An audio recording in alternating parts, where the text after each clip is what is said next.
He's not even from China. That's the funny part. He's not even from China. He's from Taiwan, or he's from Hong Kong. He is. He's from he's from Hong Kong and he thinks he's from China. But he's a Chinese spy. They don't accept that Taiwan is a country over there. Oh god. Yeah, they don't accept Hong Kong is either. Yeah, that's why I used. Oh right, Yeah, I forgot. I forgot. Taiwan is also yeah. They are also classified as independent. Well, they want to be independent. Victor, you want to know why I didn't recognize them? Because I meant to say Thai, not Thai. Fuck. Yeah, this guy's a bucket of excuses, yo. It's bottomless. No. That's a bag of folding of yap. Back of holding up his excuse. Yeah, keep your asshole tight. Wait a minute, what? Key on today? No. I don't have a picture on this computer.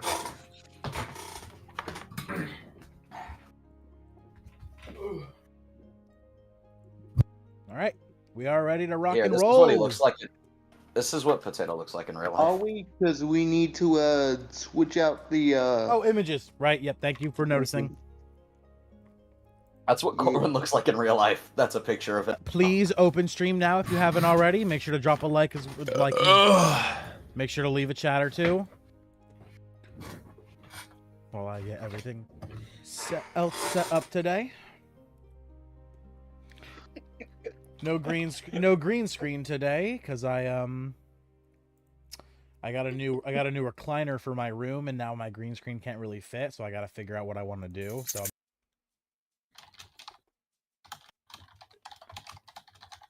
good. Okay. Lion, your image is fixed. Vadagar, let me change yours to Greven.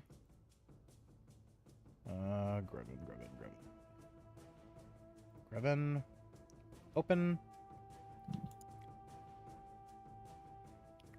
Save. All right. All right, everyone got the stream open. I only see one like. Please make sure to smash that like button, please, real quick. Once I see 3 likes, we will get started because I know Vadagar can't open the stream or do anything there, sadly. Go ahead and go live on YouTube Shorts as well. That please. So we're live on YouTube Shorts as well. Well, on my subscriptions. There we go. Thank you guys so much for coming out. Love to see you guys in chat. Make sure to smash that like button while you're here. Your guys' support helps us more than you could ever imagine. We're about to begin the Wild Beyond the Witchlight, episode 8. Get excited in chat. Get hype. Woo! That's right. Hello? What do you want, Corwin? Don't talk to me like that. What? Okay. Commit war crimes. Pipe down, little bro. Where'd my character sheet go? If I angle my camera right, the short stream can see my cat and the new recliner that I just got. Where'd it go? Where is it? There we go. It's not the what? I don't have the PDF anymore. Holy shit! I'm so used to PDFs. You guys are You said you're a what? You guys are immaculate. Abbreviate CP. Fuck! Wait, I just. God damn it! Cyberpunk. The video game. Cyberpunk, the video game. Cyberpunk. You do not. I 100% is Cyberpunk. He's just referencing my 100% playthrough. Yeah. Oh, good job. You never abbreviate Cyberpunk. Wait, you didn't 100%, you liar. Yes, Oh yeah, you never want to abbreviate Cyberpunk the same way you don't want to abbreviate cheese pizza. No, I abbreviate cheese pizza all the time. Don't, please don't. Never on stream at least. Love me some. Don't say that, please. Do not say that. Oh my god. There's no way you can get in trouble for those 2 letters. I wonder. No, without context, there's actually no shot. There's actually no way. No, the YouTube bot is really strict. I'm not gonna cap. Commonplace, otherwise known as. Just don't tempt the thing. Anyway. Wait, I'm gonna pee my pants. Give me a second. He's lying. Yeah, I'm gonna go so I don't. Orphan? What? I was saying, did you change my image from Donovan to Yes. Lion? Oh, it's just not showing It's- up. Hold on, let me fix it. I was about to say, no. Where the fuck? Okay, reactive live tech. Where is it? There it is. Okay. Properties and refresh cache. Ooh. Now it's fixed. There we go. Righty row. All right, Kareem will not be making it today, so we'll be starting right now. We are good to go. Everyone ready? Yep. Corwin's not here. He'll be in a second. Oh yeah, he has to use the bathroom. He said. All right, we'll wait for him to get back. Golden age of piracy. Not even. He's back. Man, you He's back. shit. You You're good. shit fast, bro. You He does No, go to the back. It's okay. I do shit fast. you're Sonic That's up in not this true. bitch. Yes, I do. I either shit really slow or really fast. I've had this question for a while. No. Do you think when Sonic's running around, he'll sometimes just leave a little shit because no one will know? I You think think- That shit he'll wasn't run in funny, front of bro. someone and shit on purpose. Do you think he poops on the run? Do you think he shits on people on purpose? Good to know. All right, let's fucking go. Vadigar, you here, buddy? Nah. Yeah, I said I was ready. All right, perfect. Sorry, I was doing dishes earlier, Boy. so I just had myself muted. All good. All right, let us get started. 2, 1.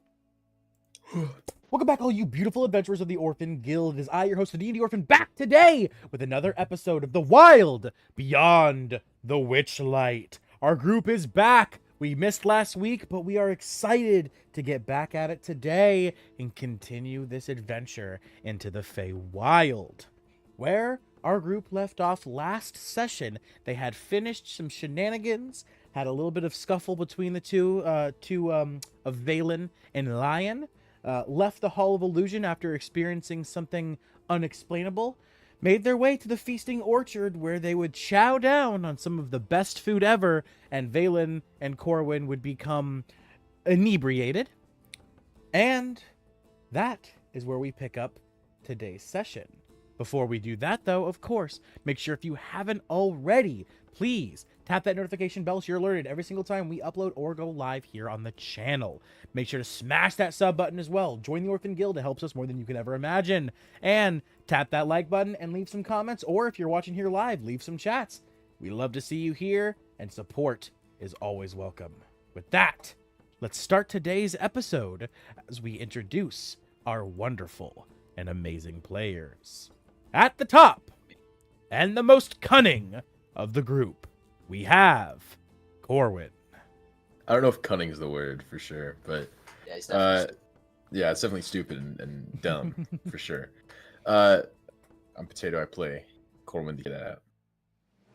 From there, we have someone who is on multiple of my campaigns here on this channel. We have the most luxurious of lions. Hey, I'm King. I play Lion, the Japetan monk. From there, we have another person who you'll recognize from some of my other series and campaigns on this channel. We have the great Grevin. Hi, I'm Twisted. I play Grevin, the Circle the Shepherd Druid. And last, but certainly not least for today, we have the most vicious of Valen. Definitely least. All right. Thank you, Corwin. I'm Victor. I play Valen. I'm a blood hunter. I don't know what order yet. We'll find out who I have to kill in the forest. And with that, we begin today's session, returning to the feasting orchard scene where we left off. There it is. I couldn't find it for a second.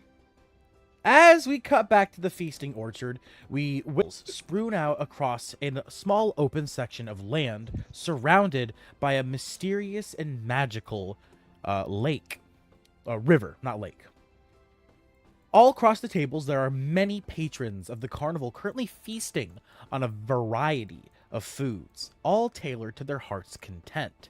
You see a few people walk away from the center table, having thought what food they want, and it appearing before them on a plate. like magic. At one specific table of this this group of these people, there is a group of 4 individuals. 2 of them are currently floating above their chairs, not actually sitting on the bench, but rather hovering, levitating, pulled to the scent of the food in front of them like a cartoon. Across the table from them are 2 more stoic individuals sitting at the actual bench itself, looking at the food in front of them. As you see them all begin to feast and eat, it's not long before one of the floating individuals, Valen, covered in tattoos with his chest exposed, finishes his food before the rest of everyone else, being deemed the winner of the feast and receiving a prize ticket. After this happens, a member of the carnival, dressed in carnival attire, quickly begins to sprint up to the table. Approaching you all see Caleb very busy tending to some things at the carnival, being a carnival worker themselves. As Caleb sprints up to the table, you see them put their hands on the table, looking to you all, exhaustedly. I'm very sorry, but you will have to excuse me. There's very important business I must attend to. Mr. Witch and Mr. Light need to see me immediately, and they've assigned another... continuing to take their exhausted breaths before speaking again. 2 hours. I'm very sorry, but hopefully I will be able to join you after the meeting. You must excuse me. As before you even have a moment to respond or say anything back, Caleb sprints and disappears into the carnival. As Caleb does this, and you're all left to yourselves as your food and plates are now empty, your bellies full. Corwin and Valen, the effects of your inebriation fading slightly, just enough for you to realize you're floating and come down, but of course still affecting your mood, making you feel much more joyous and in the zone to participate in the wacky adventures and wild nature of the carnival. Your butts begin to nestle into the seats beneath you as you quit floating. Well, I was having fun. Whatever. I want to float more. As you think about it, you realize that you have control to still be able to float. As you're you're able to instantly begin to levitate and float, and like fly through the air up to your movement speed. Which obviously, since you're not in combat, is infinite currently. I'm floating. All right. Still I would entertained just somewhat, before at you least. guys didn't know you were floating. It was just like an unconscious thing, like a cartoon. I'm just making sure. I'm making sure your characters understand that you're in control now. I understand. Yeah, I'm floating. So, as you all hear Caleb say this, and the carnival attendee makes his way over to talk to some of the other workers, and you're left to yourselves, what do you all say? What do you all do? I think I'm gonna go get more food. All right, you stand up, patting same. patting your belly, and you two make your way back over to the circle table. As you do, you approach. What do you think of? Another whole foolish. cow. Chicken. You think of chicken. Costco rotisserie style, in the bag and all. Got you. And in a paper bag in front of you appears a rotisserie cooked chicken. Plastic doesn't exist. Fuck you. No. Chicken. I think Valen? I'm gonna think of Wolf, my pet, my wolf. Oh. And before Tiger you, dog. a rack of wolf ribs appears. Oh, I'm flying away. It smells delicious. I'm sure it does, but unfortunately, it's off the table. It's Does not what I was thinking of. The carnival got it wrong. well, before you did appear wolf. I know.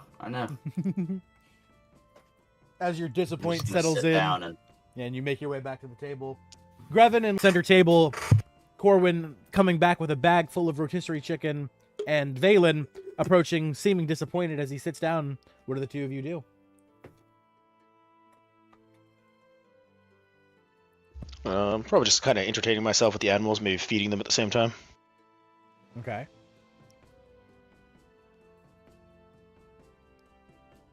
Lion would suggest heading back to the big top to put on a show. Mm-hmm. Ah, yes, I'd forgotten Like- about that. We can do that. Yes. I want to fly. I think More. I'll wait at the bottom. No, you can fly now. It's okay. I'm not scared I'm gonna hurt myself. I just am not understand that. Yeah. If I could fly myself, why would I go on the bride that is gonna charge me a ticket usage? Because it flies fast. So can I. No. Plenty quick. As you're all having this conversation, roll me perception, everyone. Oh, I'm good at that one. Oh, okay. I'm You not said good at that one. perception? I got a 6. 6. Okay. You Yeah, don't not notice. optimal on that one. You don't notice shit. I got a Yeah, fucking correct. nat one. Yep. You're too busy arguing. Better I have than a- this guy. I have a passive of 17. Are you listening to their argument or no? No, Well, definitely. now he's gonna say no. See, it's why would he say yes, knowing it gave him negative influence? Okay. What are you talking about? Yes. I mean, I'm clearly not paying attention. I just said I was fucking with my animals. Right. Yeah. That is not on the map. Oh, two Nat nat 1 ones. plus 7. Both of us got nat ones. Love No, that. I got a 2. Yeah. So, You're too busy to being distracted by your animals. Oh. And One Lion. moment. Okay. One Wow. moment. So far, nobody notices fuck all. That's great. Okay, is my roll? Can it be lower than my passive though? I feel like that's like. Yes. Yes, I can. It's Yeah, it's because but you're I'm not looking for something. 22. But No. I'm not looking for anything. No, that's what I'm seeing. If you You're if seeing you if I happen, notice it. yes, but you're actively in the middle of a conversation doing other stuff, so that's why you have to roll because you're not just standing doing nothing. If you were doing absolutely nothing, then I would rely off your passive. That's 22 crazy, I guess. is my roll. 22. Yes. All right. As you yeah, so Corwin and Valen, you two are too busy arguing with each other over yes, no, yes, no. No. So you continue just going back and forth, yes, no, and you don't even realize, Grevin, you're too busy playing with your animals that you don't even realize. But Lion, you notice that a big man, not a big man, but a big bugbear, approaching from the distance, makes his way up to the feasting orchards. You recognize him instantly to be one of your coworkers by the name of Burley, a bugbear who acts as a security guard, and specifically the head of security of the Witchlight Carnival. You see him talk briefly with one of the workers up at the front, the woman dressed in big boots, as he asks her a few questions, it seems, and she points over to your group. As he turns over to see you all, he then proceeds to make his way over. You notice, Lion, that no one else in the group notices as he approaches, except for you. As he sits down, Valen and Corwin, you feel the entire bench lift about 6 inches as you both quickly look over to see the giant man, or bugbear, in overalls, with a set of fake pixie wings on his back, with little straps over them going over his shoulders, and a jack-o'-lantern helmet on his head. You see a big smile on his face as he sits down. In front of him, there's a big bowl of beans as he takes his whole bare hand and scoops it into the beans, and then just begins to take handfuls of beans into his mouth. The beans are raw, uncooked. I'll lean over to Corin and be like, "This guy's fugly as shit, dude, and he's fat." That's not nice. Actually, looking at him, I've heard. you notice that while he does have a bit of a big gut, you see his forearms and his thighs are jacked. He's got a bit of a dad bod, but he's definitely rather strong.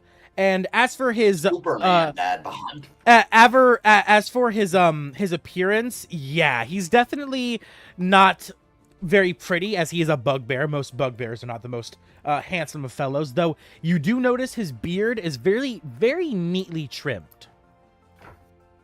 He could probably throw you farther than you can. Yeah, choke on your Shut up. Hey, choking on chicken. Choking on a piece of chicken, yeah. Yeah, shut up, bitch. Okay. Not the time Nice. or the place to be choking your chicken. Take a Should've done funny die. that Take a funny die. Thank you. Friend Burley, have you come to inform me of the situation? As Burley takes a scoopful of beans and puts it in his mouth, he looks to you wide-eyed. You can see underneath the jack-o'-lantern. As looking to you, no, situation? I came because I was supposed to guide you guys around. Don't sound very smart either. Huh? Lion just looks at Base him, that off from speech. stone faced. He's wiped off the like playfulness of the makeup that was done to him, and he's just staring at this guy. Well, as best a mannequin with no face can stare, he can feel him staring. And Lion says to this guy, Friend Burley, I would like to be apprised of what is going on in my carnival. Surprisingly, he does notice that you are staring at him as he takes a handful of beans and he almost puts it in his mouth as he looks at you and he's like, as he slowly lowers you and he's like, if you're talking about the little gnome that went missing, I was told to tell you that you'll talk about it with Mr. Witch and Light. As he says, yes, that's what I was told, as he begins to eat more handfuls of beans. Well, Friend Burley, we don't need you here. I can guide them around the carnival. Look, I was told to follow you and bring you to the meeting in 2 hours, okay? Until then, I'm just gonna follow you and eat my beans. Ow. Why were you told to follow us, Friend Burley? Hold on. Let me roll. Because we cause problems. I mean, Lion, being a guide, isn't that a job? Weren't you told to take the night off? You shouldn't have to work on your night off. That's probably why he's here. Hearing you say that, Grevin, he's like, yeah. I was told that you are not supposed to do job. I do job instead. Friend Grevin, he is the head of security. So, Friend Burley, what were you specifically told to keep us away from? He rolls. He's gonna Hold draw on the serious eyebrows as he leans across the table. He has no eyebrows. No, Lion has. On. Yeah, he's I thought you said drop. No, I thought you he's. said drop down. No, he's got a Mysterious marker. Eyebrows. Misheard. That's my bad. He draws like the rock raised eyebrow situation. I know what you're saying. As Burley looks to you. You said. Yeah, continue. My bad.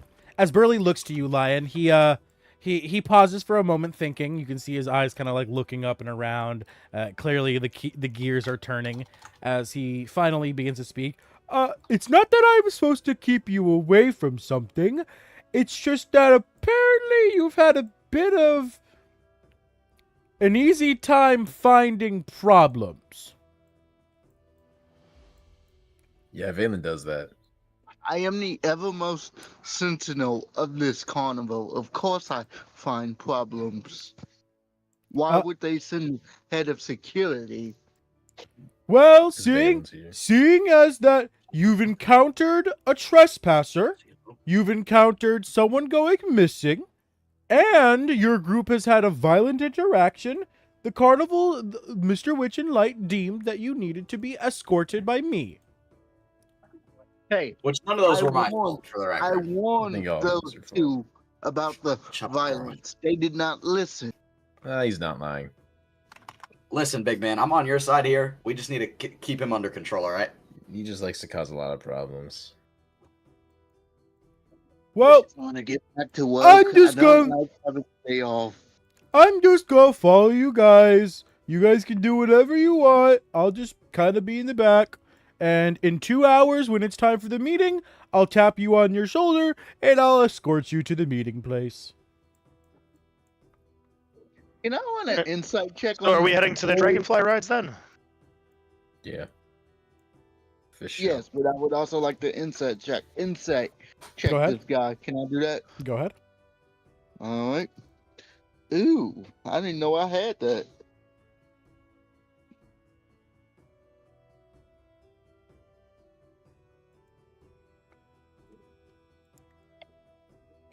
$24.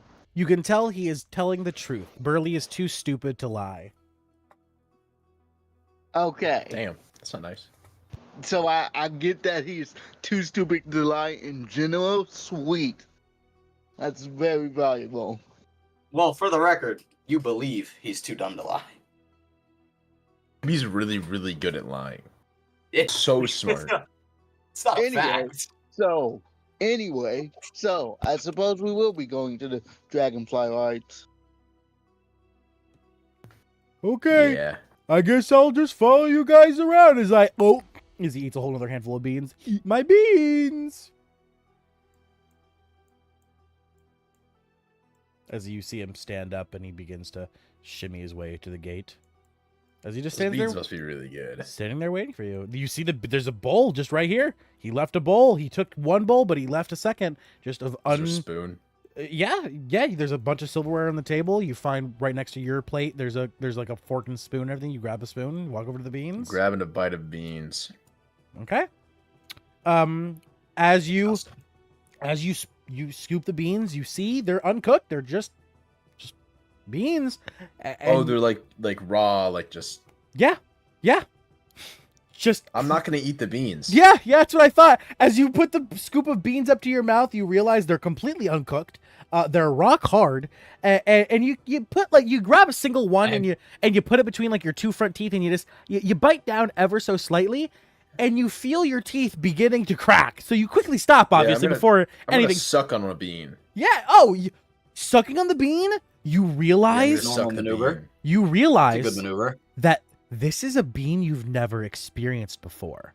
This is a bean you don't know, and it I don't tastes. think he knows any beans. It tastes Yeah, like okay. cotton. There's no way you haven't had beans before. Okay. Well, I'm I not don't eating think raw you're hearing beans. me.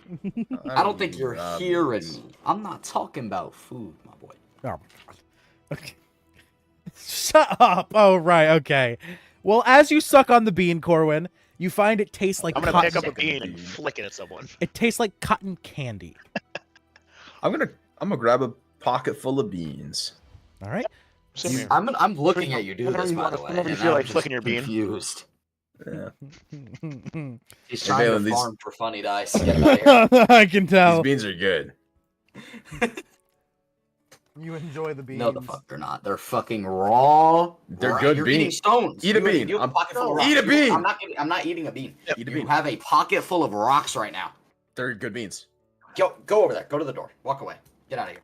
They're good beans. So as we head to Let me grab the another one. Dragonfly Light, can I talk to Berlin? To who? Burley? Yes. Yeah. Hey, I wanted to talk to you for a second, kid. Oh, sure. If you don't mind. While we're walking away. Yeah, for sure. Lion, you see Valen approach you. He comes across the table and he looks to you. What do you say, Valen? Hey, man. I know you're a mannequin and all. I don't know if.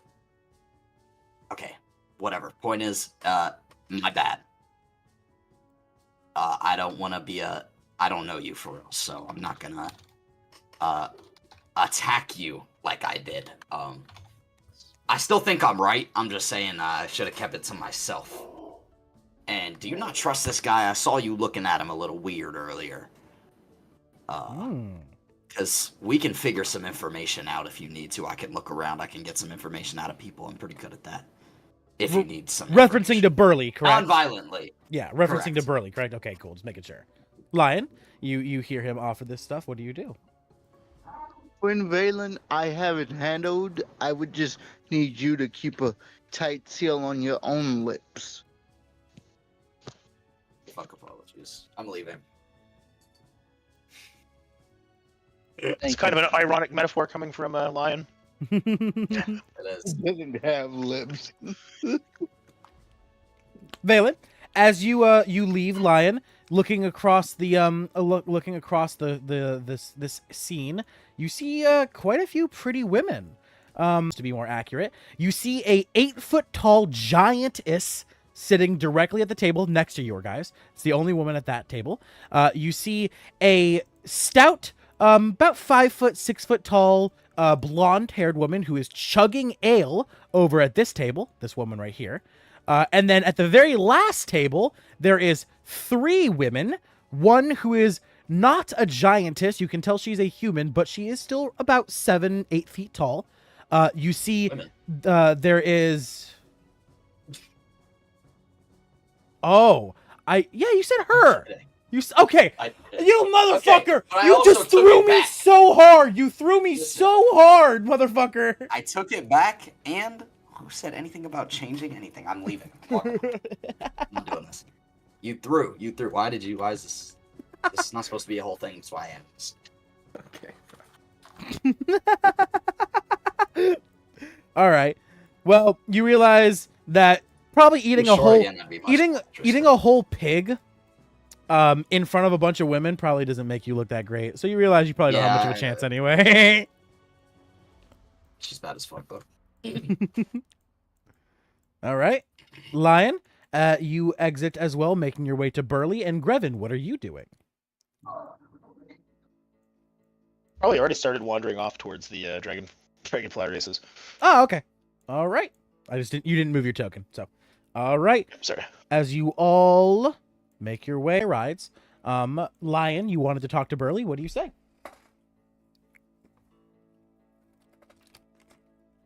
Lion will just ask Burley about the current situation and its entirety.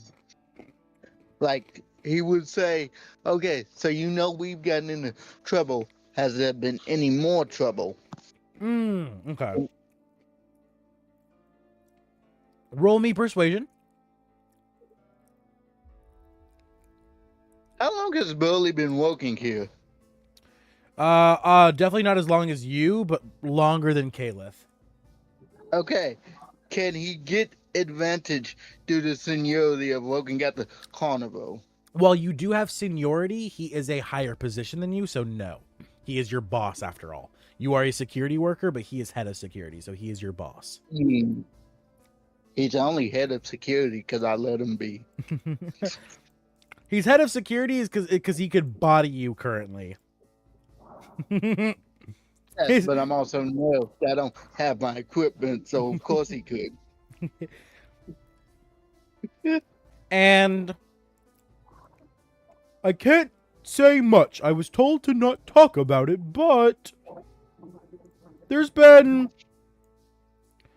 a lot of unhappy people today. Okay. And I heard Okay. from Mr. Witch and Light that if it wasn't for you guys, they think today's carnival would have been ruined. Okay, I know you can't talk about it, but what if I hook you up with secret snacks from the feasting hall? Could you tell me more then? Oh no! Roll me persuasion. Alrighty.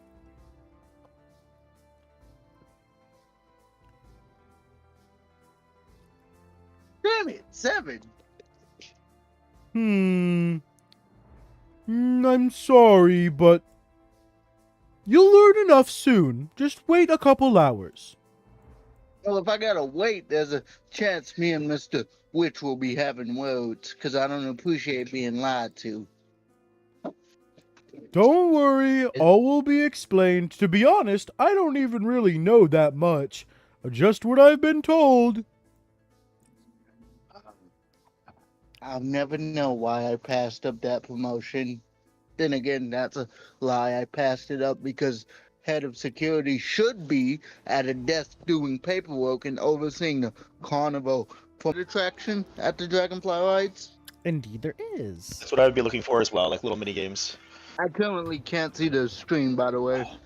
Reload Riding a dragonfly. reload your owlbear real quick. Okay. One moment. You're good. Corwin and Valen. There you guys go. Yeah, save the best for last. Oh, I gotta do Lion too. Out of the two of us. Thanks for I forgot Lion had to go in too. Thank you for reminding me, Valen. Okay. Got a bit of an angle now. Okay. All right, let's do this. As I have a you question. guys, yes. That- My bad. No, go That ahead. conversation they had, was it, how private was that? Was that like a whisper match, or was that like a, I could hear it if I was listening? Definitely could hear, because Burley's not a quiet guy. Okay. Yeah, I thought so. I was just curious. Yeah, Okay. even if Lion would have tried to be quiet about it, he would have probably given up pretty quickly because Burley wouldn't have responded. Early would have been. Yeah, he would have just been like loud. responding loud, and Lion would have been like, "Oh, Hey, there's- don't say anything. yeah, there's What? no." Yeah, exactly. So, as you guys make your way to the Dragonfly rides, you all begin to enter inside. Grevin, you left first, so upon entering, you quickly find that at the very back, to the back left of the Dragonfly rides, there is a side attraction where there are people currently trying to guess the number of feather. No, that's not this one. Nope. No, that's a different one. Out already. Absolutely Fuck me in the ruined. butt. My immersion is gone. Fuck me in the butthole. Sorry. I'm alright. Take a funny dice for that. What I meant to say was, this is the catch the dragon by the tail. Prizes! Catch the fairy dragon by the tail and win a piece of its hoard! Ha ha ha! As the people, you see a little kid chasing a dragon around with a blindfold on, attempting to grab the dragon by the tail. You see, after a few attempts, the kid finally succeeds, just barely grabbing it before the timer runs out that's in one of the carnival workers' hands. Grabbing the tail of the dragon, it pops off, and the entire dragon just turns into a dust, like a spray of glitter, just slowly raining down to the ground as the kid runs around happily, smiling, jumping around, grabbing its prize, and then running back to its mother, about to enter the Dragonfly rides. As you see this, Grevin, you approach, correct? So I would like to partake. Walking up, you see the carnival worker looking to you. Come one, come all, try to catch the fairy dragon. Ah, good sir, are you here to partake in the Are you here to partake in the carnival prizes and goods? Oh, yes. Looks like it could be fun. Wonderful, wonderful, wonderful. Well, if you would like to take place, all I need to do is stamp your ticket. Upon stamping your ticket, you will also receive a free ride upon the Dragonflies. No extra stamp on your ticket required. And if you win, you receive one of these. Pulling out one of the golden prize tickets, one of the special ones. As he looks at you and he says, "This, in fact, is our hardest game the entire carnival." And as he hands out, he holds out his hand to you, gesturing for your ticket.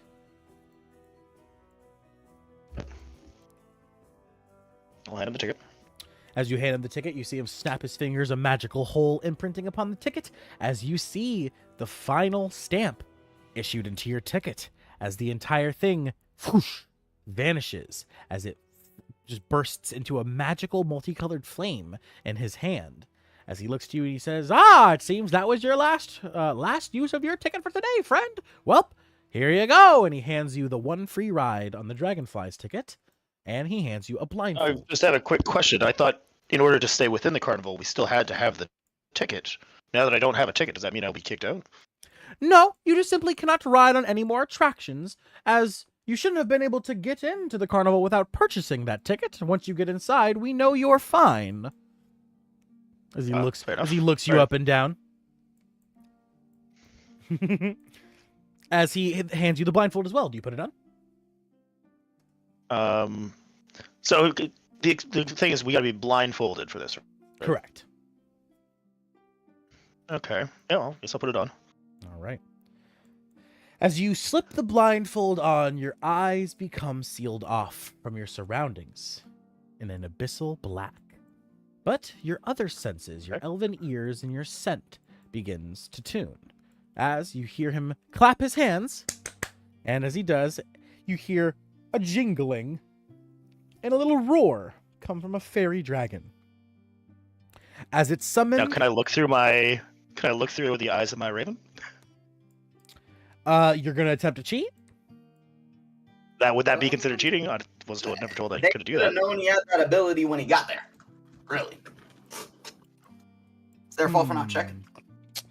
I wouldn't Well, I know wasn't he- told it he's was using against the his rules. resources. It's Yeah, no... exactly. You're not supposed to use sight. This is using sight in a way. They didn't. Like my site or someone else's site. Yeah, it's not his side.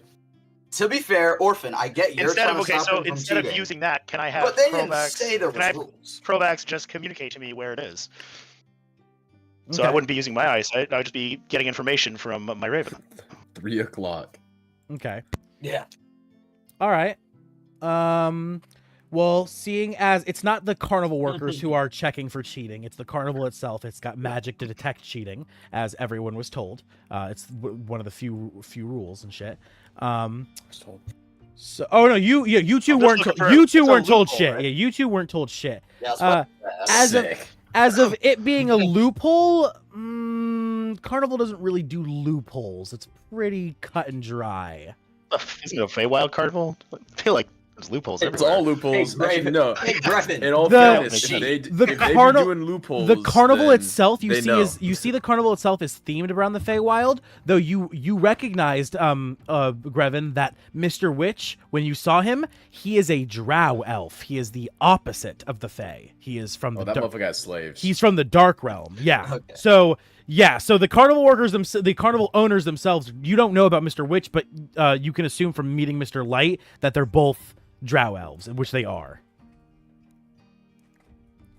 Anyway, So I wouldn't be able to give Just myself don't cheat. advantage through. Just no, don't I'm cheat. going to Bro, let if I'm you going cheat, you to get your I'm head going to removed. let you do it, as that's what your character is wanting to do. I'm going to let you do it. However, I do have to. Well, do... if it's, I don't think it would be considered good. cheating though. I'm not using my site. I was told not to use my Yeah, so site. just run it. They didn't That's say fair. anything How about the, whoa, gaining hold information up. from an ally.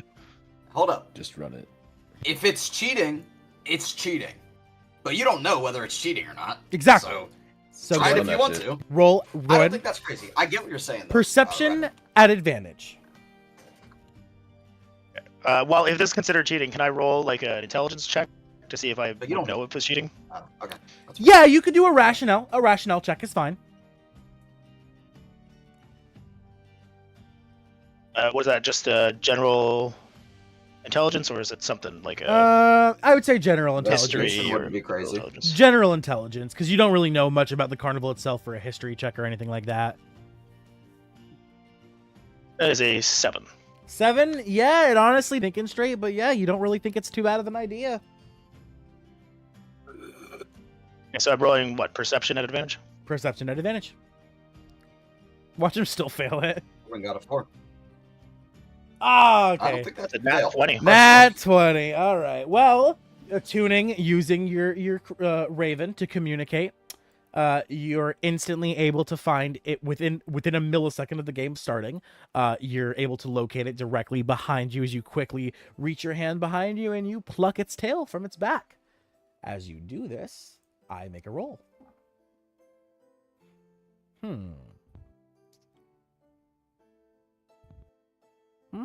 Okay, let me check something.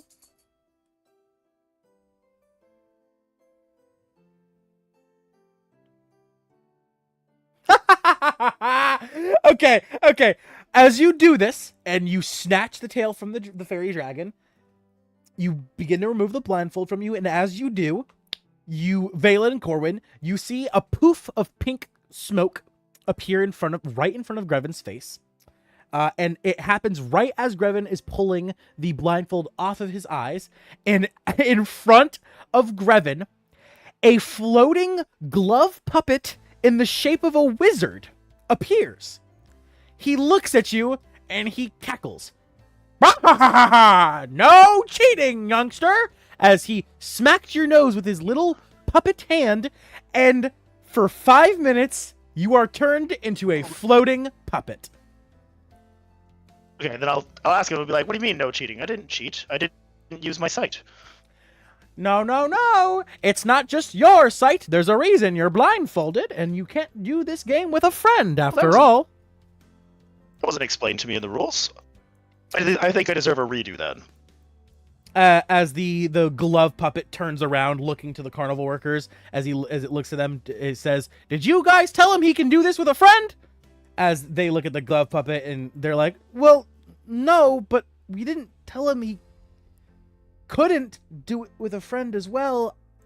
As the glove puppet puts his hand on his face. Well, I guess it's our bad and your bad, so He's a puppet. That's funny. we'll call it square, but you'll have to redo the game. Is that okay, feller? As he snaps his little, he doesn't snap his because he doesn't have fingers. He's got little puppet hands, little nubs. As he claps, like he taps his little puppet hands together, and you snap back to being your normal self, Grevin. Okay. Well, I appreciate the second chance then. I mean, wish the rules were a little more clear, but I'll try it again. I'll put the blindfold back on. All right. As he like kind of floats, so he floats over to the side, and he's like, "I'm gonna watch." Go ahead, go try again. Yes, I will try again. I'm just gonna take a look here. Okay, no, that's that. All right.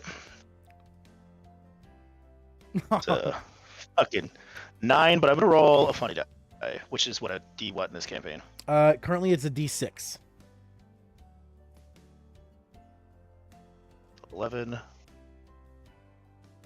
14. God damn it. 14 total. 14. 16. Nope. It's the hardest game in the carnival for a reason. 22. All right. Well, you had to use 3 funny die, or 3 or 4. How many did you use there? 4. I used all 4 of them. You used all 4 of the ones you had. You use all 4, but you do get there as you have to be an 18. And you feel a little bit embarrassed. Obviously, Grevin, you're a little caught. Not really caught cheating because you didn't think it was cheating, but it's still embarrassing being told you were cheating by someone when you weren't. You didn't think you were. I would have had a obviously. dirty 20 without the advantage on that first roll.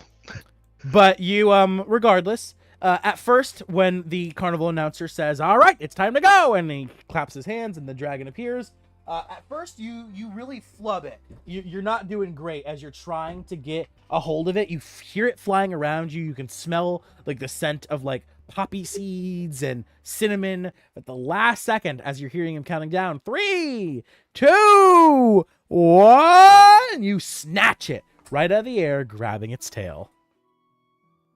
As you hear from the side, the little puppet wizard clapping his little felt hands. Well, good job, feller. As he floats back over and he looks at you and he says, "Well, how about I give you a little prize for winning?" And as he says this, he like gestures for you to hold out your hands. All right, I do so. And as you do this, you see him float over right above your hand and then die. He flops cold and lifeless into your hands as you gain a magic item. What the? Okay. You gain a glove puppet. I want a glove puppet. This glove puppet, if you put it on your hands, as an action, you can move the puppet's arms around to cast the minor illusion cantrip. After 3 uses, the puppet disappears.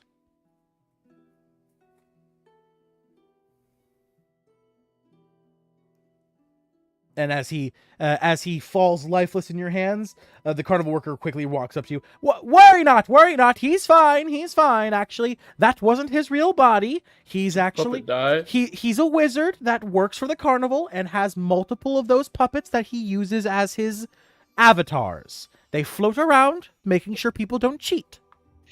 And it's a bit of a gift. He instructs to you what it does. Oh, do you need me to tell you again what it does?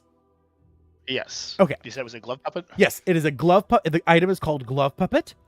If you use it, you use a free action to put it on your hand, and then as an action, you can move the puppet's arms to cast the minor illusion cantrip. After 3 uses, the puppet vanishes. Free action to equip. So it's free action to equip, and then as an action, I can use it to cast minor illusion. Correct. Cast the minor illusion cantrip. After 3 total uses, the puppet disappears. The carnival worker explains this to you because he's worried you might freak out about the fact that a puppet just died in your hands. As he looks to you and he tells you that that the puppet wasn't actually alive. It was a wizard that controls puppets floating throughout the carnival, making sure people don't cheat. And if he finds someone that he thinks is worthy, he gives the puppet to them as an item for free, as a little reward. Okay. And then, do I also still get the golden ticket that we were told? Yes, and you also receive your 1 special golden ticket. I want to play the game. I want to play I this said game. that's in character, for the record. All right. as the carnival worker snaps over to you. Ah, fine, fine, feller. As you see him look at your muscles, your rib chest. What does that mean? You see him. You Don't see look him. at me like that. You see him lick his lips. Anyway, my bad. As he kind of snaps Get a back. mask on. He Are you snap. gonna eat him? He snaps back too. Only if he wants me to. As he quickly approaches you. Lucky I can't snatch you up and beat you to death, bro. I would be more than Please. happy to be beaten by you. Just stand back. Get back. You're too close. I'll put the blindfold on myself. Yeah, he's handing you the blindfold, you snatch it out of his hands. But he looks to you. Vile things. Too, He looks to you. He looks to you and he says, "Please let me see your ticket real quick before you start," because he has to save your ticket, obviously. Whatever. I'll take it out of my pocket. And you don't even have to hand it to him, as you see him snap his fingers and a hole appears in it. As he also hands you a free ride on. He hands you another ticket that says 1 free ride on the Dragonfly rides, so you don't have to stamp your ticket twice. I'm gonna put my blindfold on and then hand that ticket to Corwin, the one for the ride that I'm not going on. And then I'm gonna attempt to play the game. All right. As you put the blindfold on, you hear him say, "All right, get ready, get set, and start." As he claps his hands, and you see, you hear, not see, you see nothing. You hear a little bit of like a bell jingling around you as you smell a weird scent. As you roll perception, I'm gonna roll on. Owlbear. Okay. Yes, please roll an owlbear.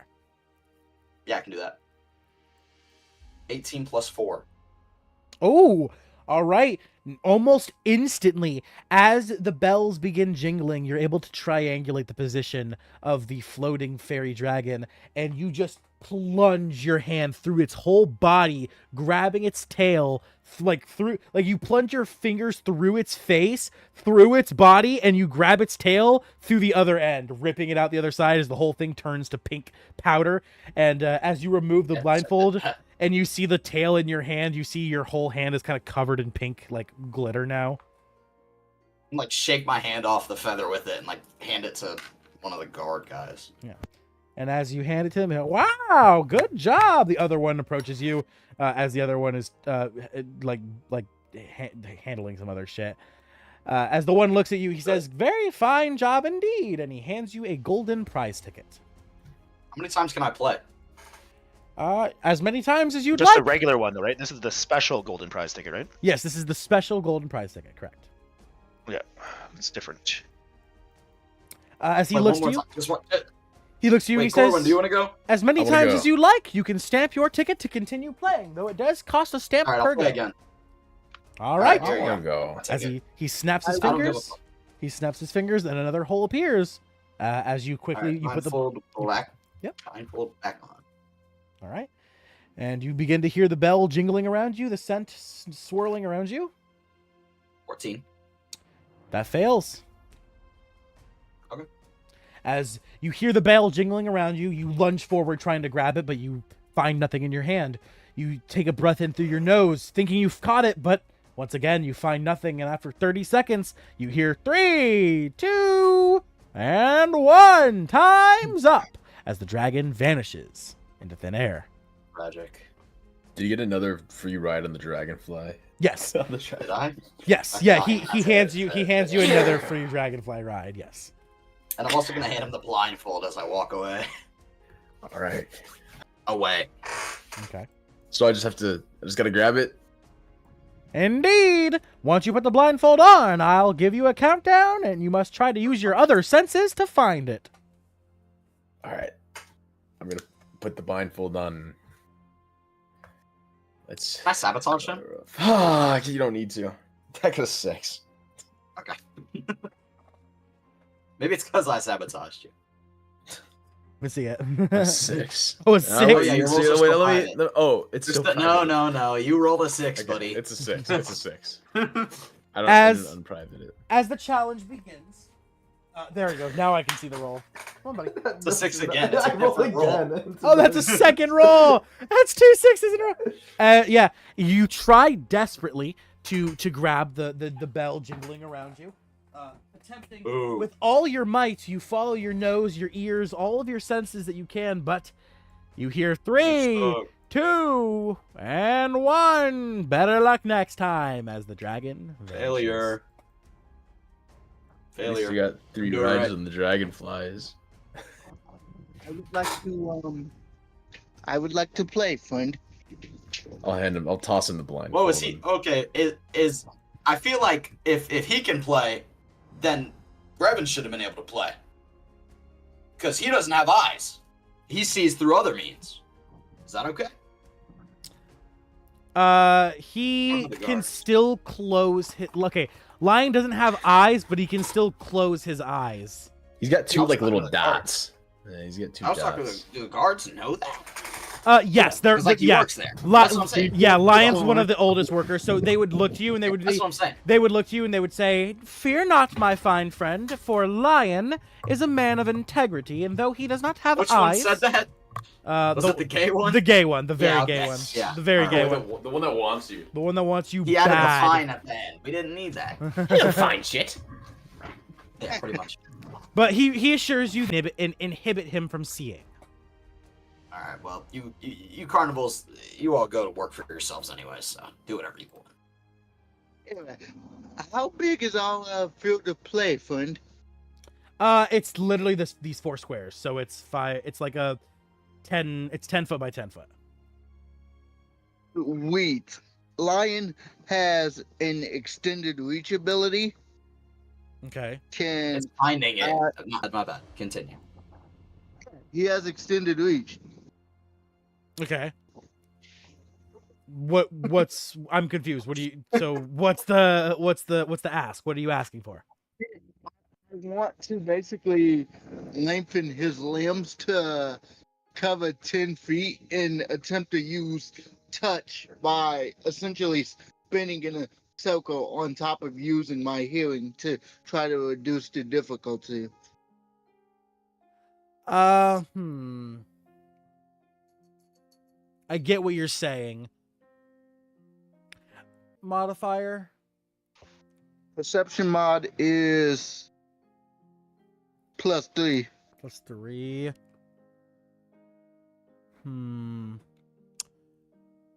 Valen had a similar thing he said in DMs where because you guys are both agile classes, not because you were both, because he didn't ask about you as well, but he was asking about himself, because his character is more agile. Because all he than thinks about yours. is himself. Okay, kill yourself. Hey, careful with the in-game. Yeah, my bad. Yeah. Corwin. Kill Yeah, yourself. there you go. In-game, yeah. Just make sure, Your just say, character in Dungeons and just say, Dragons. yeah, just say in-game. No, I got it. It's all afterwards, good. yeah. I'm gonna say no. I'm gonna say you can do that for sure. It's not gonna give you advantage or anything because I didn't give Valen advantage for similar reasoning. Not because it's, like I said, it's not a reach problem, but it's finding it. Because just because you're spinning around doesn't mean it can't go underneath you. It can't go a little higher up. You know, it's just it's a matter of finding it, not a reach problem. Oh, cool. I wanted to use my reach ability somehow during the carnival. I guess I can't. When anyway. Yes. Sadly, there won't. If there was like a ball throwing game, that might have been like an advantage there. Like I would given you advantage because you have more reach, so you can throw it, like you can reach it easier. But yeah, there's not really a game that really applies to, sadly. So yeah, just roll perception. Alrighty. Sorry, brother, but don't worry, you'll have plenty of use for it in the actual fighting aspect of this campaign because you're. Oh yeah, he's busted, and it's even crazier to think this was rolled out like organically. Yeah, literally. I pretty much built it for you because I was like, I really wanted to see someone play a Geppetton, and then I had no idea that you got an extra 10 foot as a mannequin. That plus the monk. Oh my god, it's such a bullshit. All right, let's. So you're see what I saying that can we've do. already had 2 people Geppetton the Geppetton. Yeah. Shut up. That's terrible. Oh my god. You used all 4, so take one back. Okay, I'll give you one back for that. I got an 11. But sadly, Lion, with an 11, as you attempt to find it using your, trying to hear, feeling the vibrations in the air, you spin around with all your might, but you're not able to catch it as you begin to hear the countdown. 3, 2, 1, as sadly, the dragon vanishes, and you fail to catch it. Can I try one more time? Of course, fine. Thank you, friend. Also, before we begin, I have a question to you about the dragonflies. Any questions about the dragonflies, please go ask our fine friends over there, pointing to the tree and squirrel. Oh, my apologies. All good, Here we fine go. friend lion, all good. On 15. Oh. Do you have a funny die, Dad? Anybody got a funny die Who they just want to died? help me out with? Anyone want to donate a funny die to Lion? Oh no. Okay.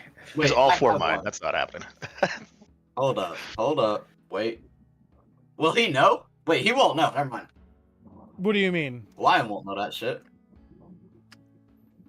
King might know, but Lion won't. That's all. I don't worry What do you about mean? I Lion. don't even know. What? Oh, you mean that he's I was not... trying to repair. Lion will not be conscious of that I did that, so I don't care. Correct. Yeah, of course. Because me Yeah. and King are chill, but me and Lion not so much. Yeah. If you don't want to, Don't yeah. care. If you want to, Next. if you want to give one to King out of character, you can give a funny die to King out of character for his character. Absolutely not. Yeah, I do allow people to give each other funny die. That is allowed. Yes. Sorry. But I sadly, don't like. Damn. as you try again, Lion, you attempt with all your might. You do a little bit better, almost snagging it out of the air a few times, but sadly, it evades your grasp. As you hear once again, 3, 2, 1. Ignore that voice crack. As Right. once again, the dragon vanishes and you fail to catch it. That was much closer this time. Once more, third time's a charm. If not, it's not gonna happen. But I would like to attempt one final time. You see the carnival worker look down to his clock as he says, "All right, Lion, but this will mark the last hour of the carnival, so we don't have much time left. I have to I get need to ride the thing. we have to get going after this. We have to start cleaning up before we pack up for the night, before we leave, because this is the last night after all." As you get one final chance.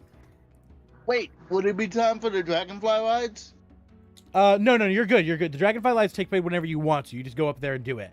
He's saying that the carnival ends in an hour. It's as I say that. Okay. As I say this, ding Yeah. dong, ding dong, ding dong, ding dong. Well, the coastal scene won't load for me. Refresh. Hold on. There we go. As boop, there's 1 hour left in the carnival as the timer chimes down 1 more hour. Alrighty. Lion's gonna ready himself, sort of shake his arms a little bit, and make his final attempt. All right. One last perception check. Come on. What you got for me? Damn. Not a damn thing. Okay.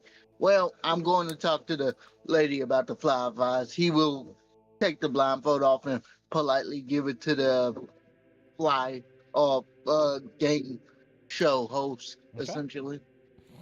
And he'll walk over to the people who orchestrate the dragonfly rides.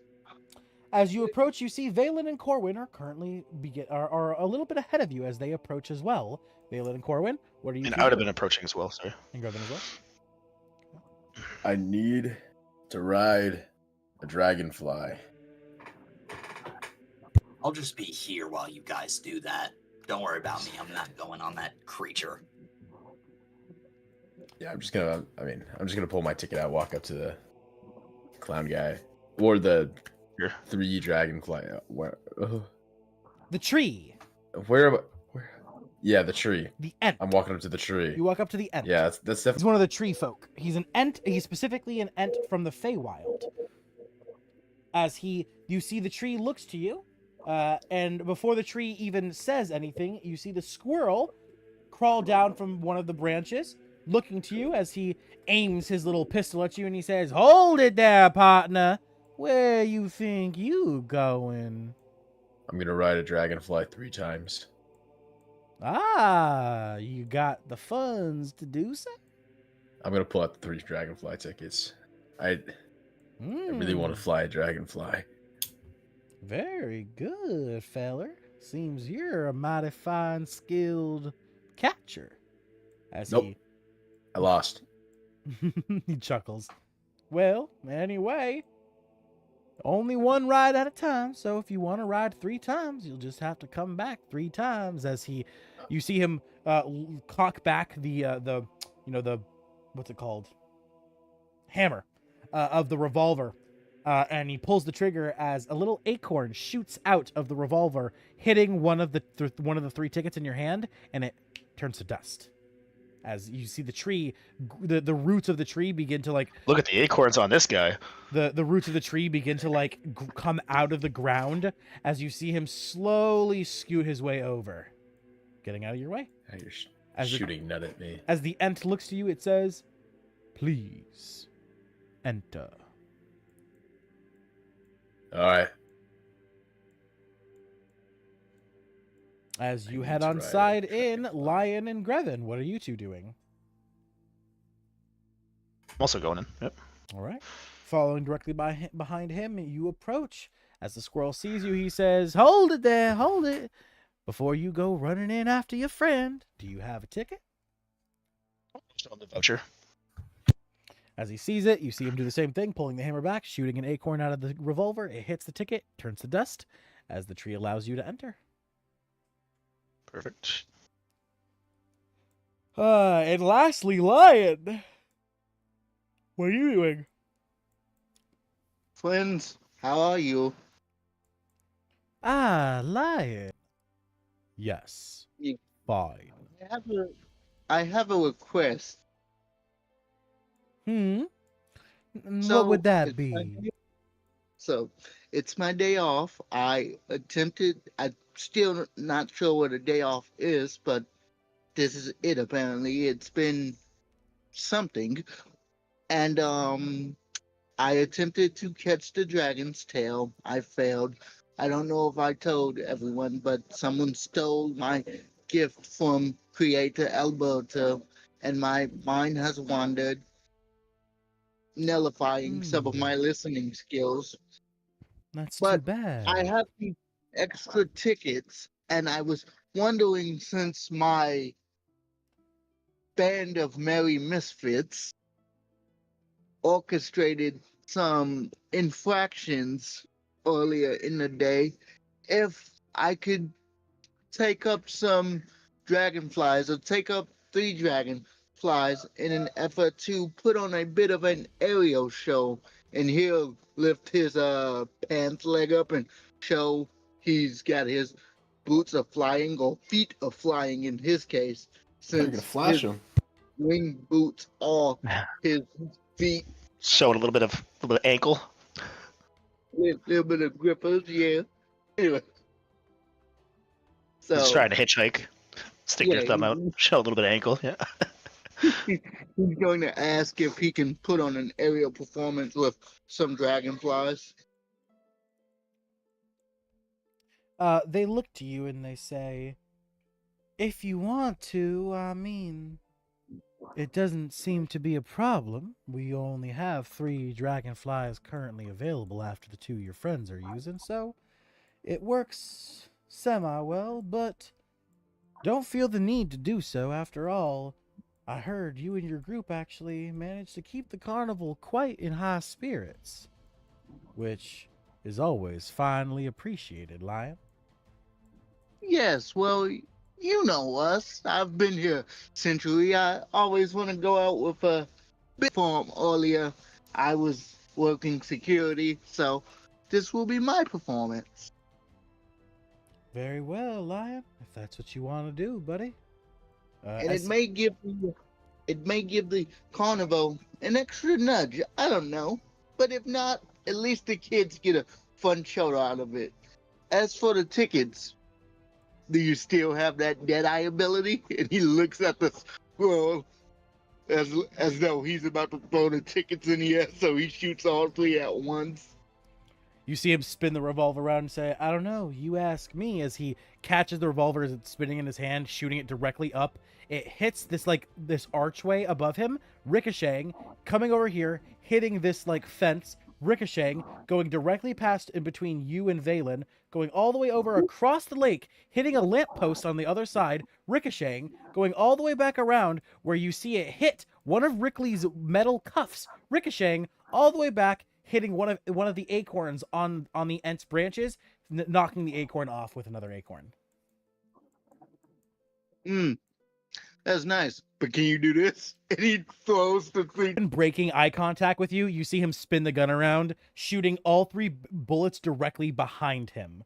As the bullets careen, going directly towards Corwin. They're not bullets, obviously, they're acorns. As the 3 acorns hit Corwin, you're surprised as you hear ting, ting, ting.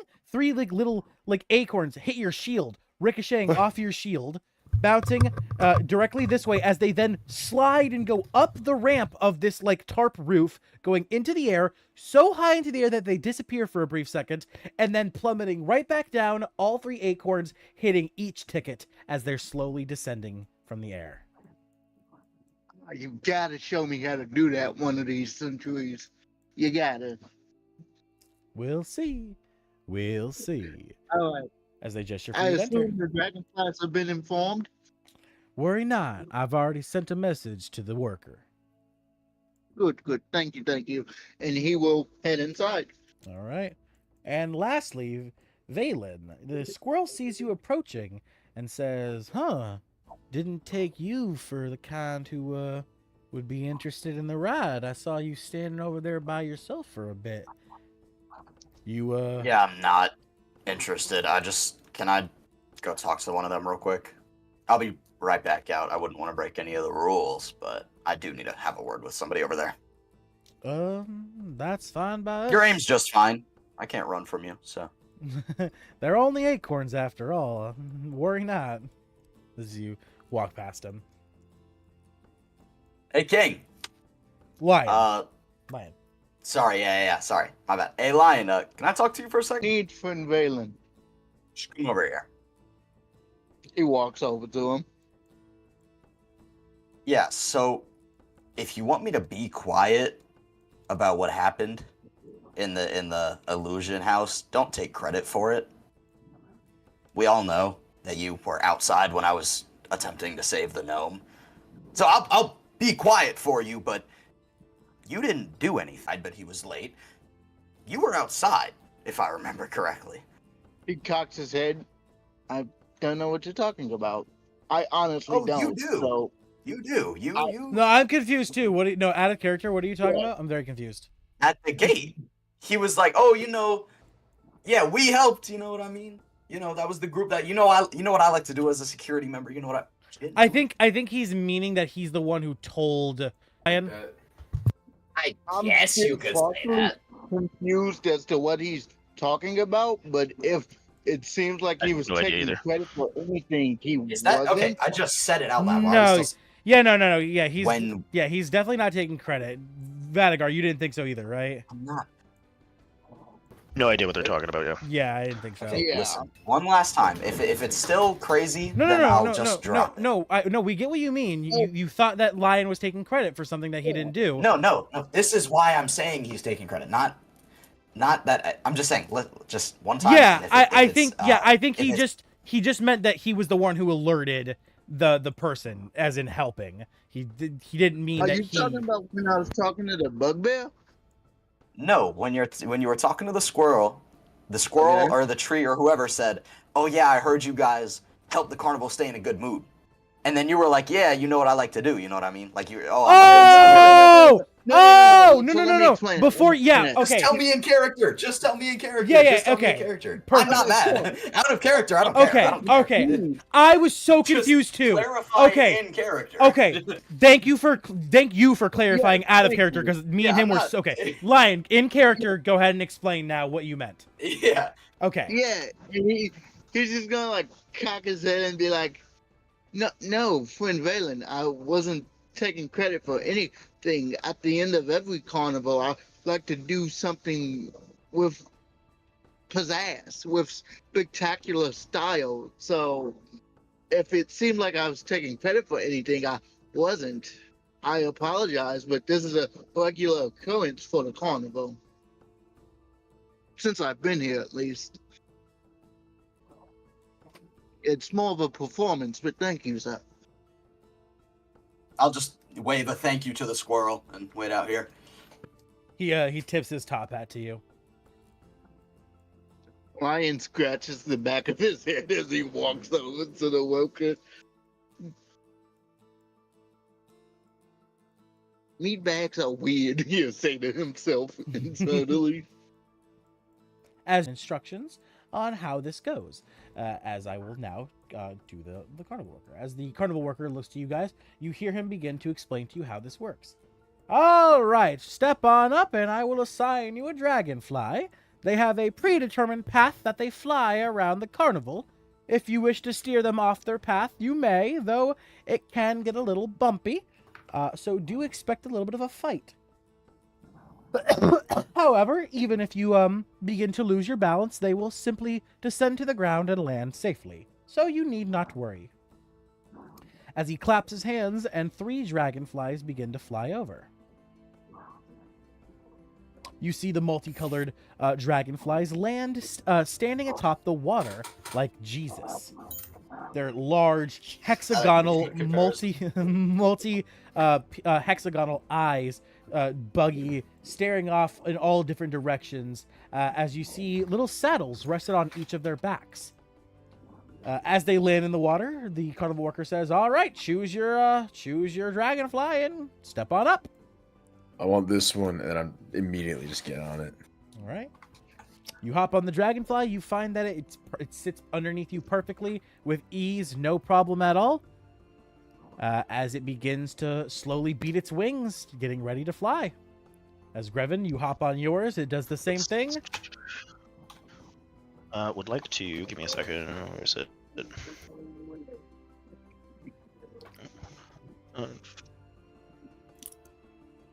Beast. Is a dragonfly considered a beast? Yes. All right, we'll speak with animals. All right. You cast Speak with Animals coming around you. Hey, Tony! Tony! You gotta get a look at this bitch's ass. It's so fat. No way, Ron. No, this bitch over here has a much fat ass. Jeremy, what you talking about, buddy? This dude that's sitting on top of me, his ass is so fat. Referencing to Corwin. Hey, Word. Corwin, I think your dragonfly really likes you. Oh, thanks, buddy. And Yeah, like, all give it a three pat of on them, the side. all 3 of them instantly fall silent. The buzzing stops, as then the one underneath you starts buzzing. Hey, is Yous a druid? What was his name again? What were they calling him? This one's Ron. This one's Jeremy, and this one's Hey Ron. Yes, I am a druid. Mice beds. That might have been a little you're okay. inappropriate. I think it's kind of humorous. Yeah. You caught me with my pants down. I don't know what to say here. I look at him like, you're not even wearing pants. I hear the expression so much that it's kind of become common to say, "My bad, you're right." Can I druid craft him some pants like, out of vine? Yeah. You fucking druid crap. He looks at his pants and he's like, "I guess you caught me with my pants on, actually. Shit." Yeah, there you go. Well, if you wanted to use the expression, might as well have a pair of pants. Well, seeing as we can talks, normally people kind of just yank on the saddle reins to steer us in a different direction. But if you want to go somewhere else, just ask. I'll take you there. All right. I do have something. I would like to quickly swing by the feasting orchard and grab a chili dog, and then over to the snail races to give it to my friend Turbo. Ah, you know my friend Turbo, do ya? And it seems you've heard about his love for chili dogs. Do you know where he actually got that habit from? As you see all of the dragonflies licking their lips. I'm intrigued. He got it from us. We're the one who taught him. We're the one who told him that chili dogs were a thing. You see, we actually aren't even dragonflies. We're construction workers, and this is a side gig we do. Okay. Oh, well, you must be very skilled then. I guess while we stop by there, we'll grab some for you too. We're skilled in construction, but as for the dragonflyness, It's just a spell casted on us by one of the carnival owners. We just do it because it makes good money. Fair. And apparently you get to check out a lot of asses. Those eyes must see real good. Yeah, that's definitely I mean, I don't know, wings start to beat underneath you. What are the others looking at me right now as I'm having this conversation? All they're hearing is me talking and Everyone else just sees you talking to a dragonfly that goes bzz, bzz, and then the other ones go bzz, bzz, every now and then. Give me a chili dog. You do hear him say the word chili dog, obviously, because he is speaking in English. So yeah, Cor, when you hear him talk about chili dogs, do you say anything? Yeah, I'm saying, just can I have it? Give me a chili dog way over there. we'll grab one for everyone. Awesome. And as you say that, they all instantly get excited as they begin to beat their wings and they instantly launch into the air, beginning to fly. As we switch maps. And we are going to take a quick break. Word. All right. Be back. Let me put on the correct scene, tools, scripts, countdown, reset, 5 minutes. All right, we'll be back in 5 minutes, everyone. Hey, Valen, you there? Yeah, I'm here. Well, today, and I couldn't respond to. Whoa. It's literally a gif of Shido from Blue Lock. Oh, me, it just says, hey, what's up? But where is it? What? Yeah. Dude, Wait, no, it's a Velina. Who the fuck is that? I was about to say, dude. Just for the record, if you look in Campaign Fridays, this It said is my B-E-L, DMs it with said B-E-L-L, and I was like, the only person, N-Y-N. Oh, my name on Discord is not Valen, so don't worry about that. That's a scam. I like that gif. Oh, is it? Okay.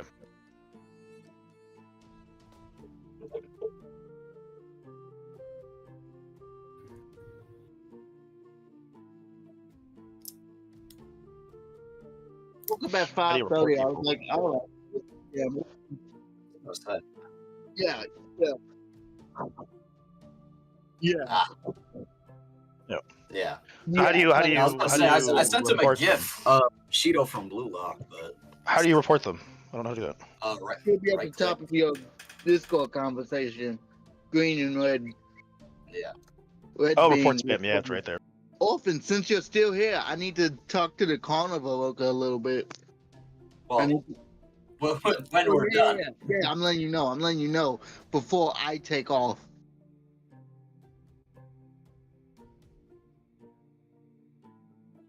Yeah, I was so confused, Valen. I was like, what the? What? Yeah, I mean, I don't personally. It could have all happened in character. All of it. No, I get that. That's fair.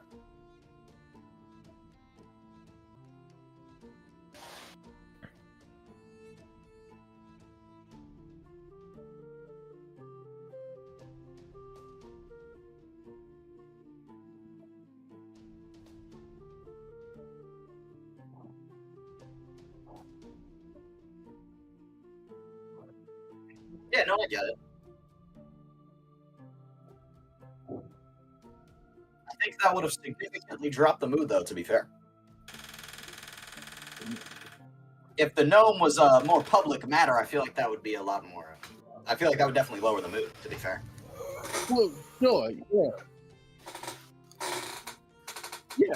That's what I'm talking about, because he told me not to say anything, but then I'm like, okay, but now you're telling people it was you. That's like, Well, no, I was telling you don't say anything. hey, listen, Valen, not me, different. I get what you're saying. Well, go ahead. Open. What were you saying?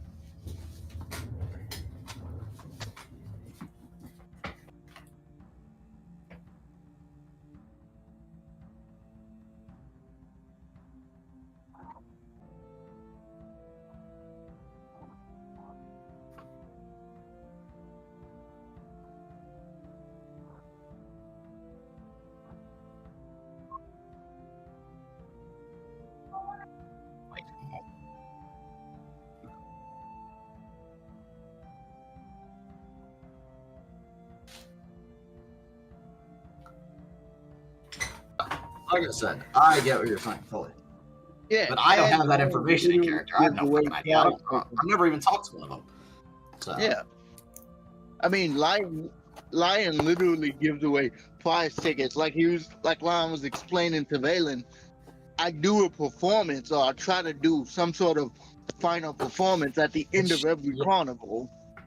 But the difference is that I learned that right there, and you already knew it. I get, Victor. I get what you're saying. I knew what you were saying the whole time. I just.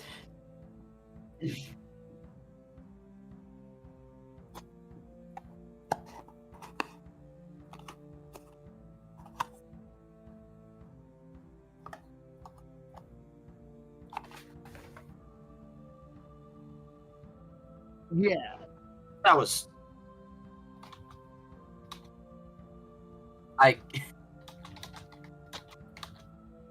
Okay, well, I'll tell you this.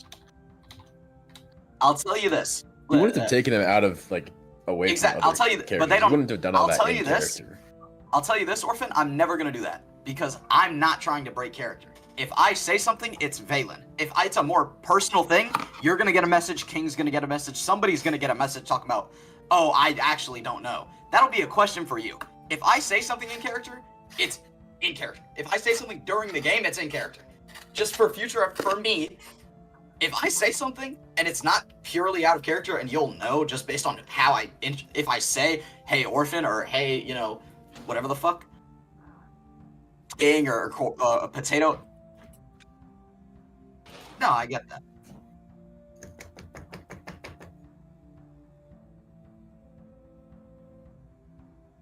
Yeah. Just be confused in character, TS.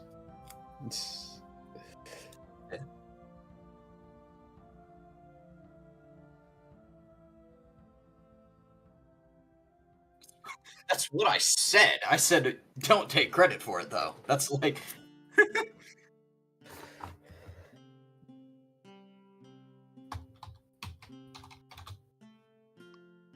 I mean, to be... No, I mean, hey. To me, everything's in character. I just want you to know, I'm not... And to me, if you say something and you're confused by it, ask me in character. That's my logic, at least. Oh, okay. Like, if I said something to Corwin and he's like, what the fuck are you talking about? I'll explain it like that. You know what I mean? You can ask me in character and I'll answer in character. I'll just be like, dude, what do you mean? Oh, okay. Yeah, to me, it's, if you guys want to play however you want, I'm not going to stop you, but... No, for sure. I was, like I said, I ask it in character. Yeah, no, I get it. I was just confused about the situation. That's it. All right. Yeah. And I'm sure King was was equally as confused. Yeah, that's what I was saying. Like, Yeah, me it was and Lion fucking don't super understand confusing. it. Yeah. Because I didn't. that's- Because when he said that thing when he said that to the squirrel, I didn't register that as him taking credit for anything other than just like the mood. So when then you brought him to the side and you were like, "Hey, don't take credit for something." I don't think any of us put that together until you really explained it. I did. Yeah. Well, yeah. I get that, but King, next time, Lion, just ask. Yeah. In character, Valen. Ask of Valen. Well, he said he had no idea what you were talking about. And then Yeah. I would have explained it in character. Yeah, but then yeah, we yeah. went out of character with Yeah. it. All right. Regardless, I'm we good though. are good to Yeah. continue. Yeah, we're good to continue. All right. Okay. With that, as Corwin and Grevin's dragonflies begin to take off, you quickly grab onto the reins of yours, Lion, stopping yours from taking off immediately. What do you ask the carnival worker? What do you say to the carnival worker? I know you said you wanted to talk to them. Yeah. Friend, I have a performance. I will need two things from you. Oh, yeah. What do you need? Yeah. I need a something simple, and it won't last forever. So maybe a pill of speak with animals if you have it, and also something that can cast my form over three things. Something that can cast my form over a massive space so that I can be visible in the air. Something that allows me to speak with my dragonfly partner for this performance, and finally, something that gives me thaumaturgy so that my voice can be heard throughout the entirety of the carnival.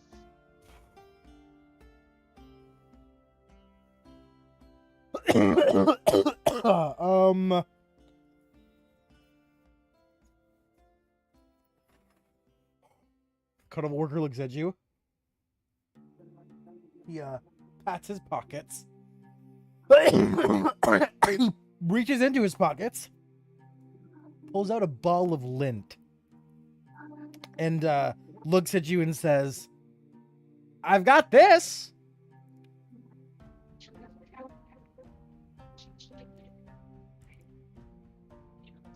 He looks at the guy and he's just like, is it magical? Does it do any of the things I've asked?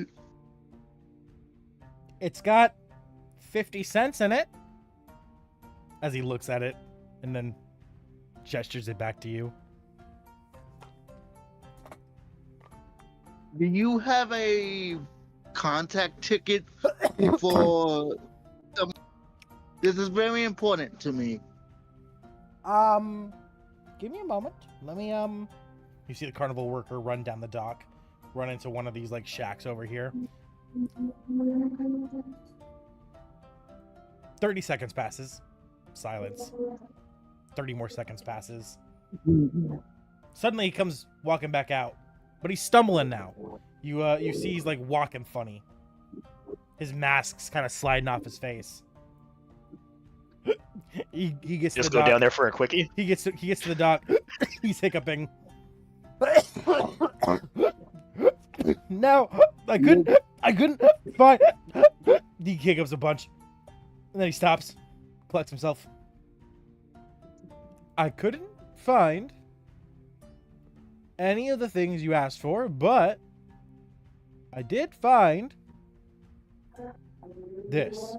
As he pulls out a walkie-talkie that's just made of wood. Okay.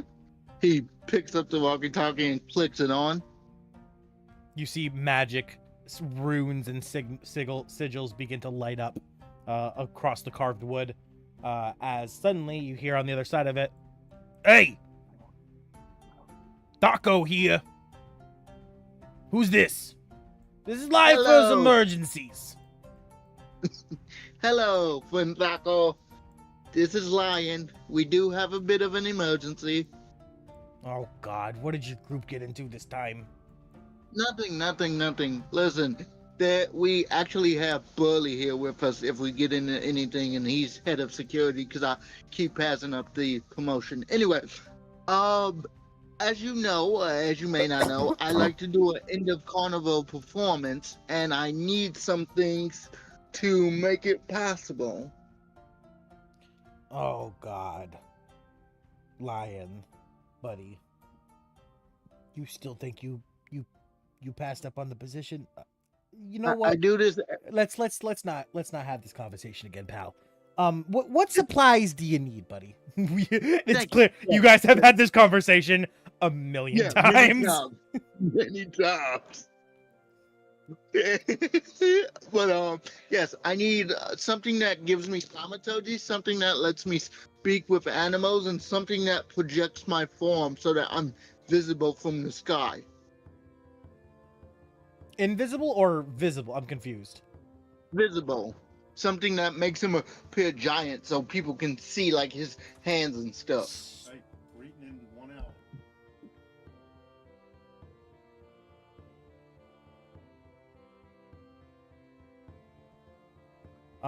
Sorry about that. Fuck. Sorry. Repeat what you said. I just got completely thrown out of my zone. It's all good. Something that makes him appear giant so people can see Right. his Enlarge. hands. Enlarge. The spell enlarge. Yeah. Okay. Okay, buddy. Listen. How many prize tokens you got? Quite a few. I got 2 from the wing toss and a couple more. I got 2 from the wing toss, 1 from another game. I gave 1 to a kid, and I'm pretty sure I have one more, so I believe about 4. Okay. Let's see what we got in shop today. As you hear him start ruffling through some shit. Hold up. All right. Well, what we got here? What's we got? Anything? You hear him? Nope, that's not gonna help.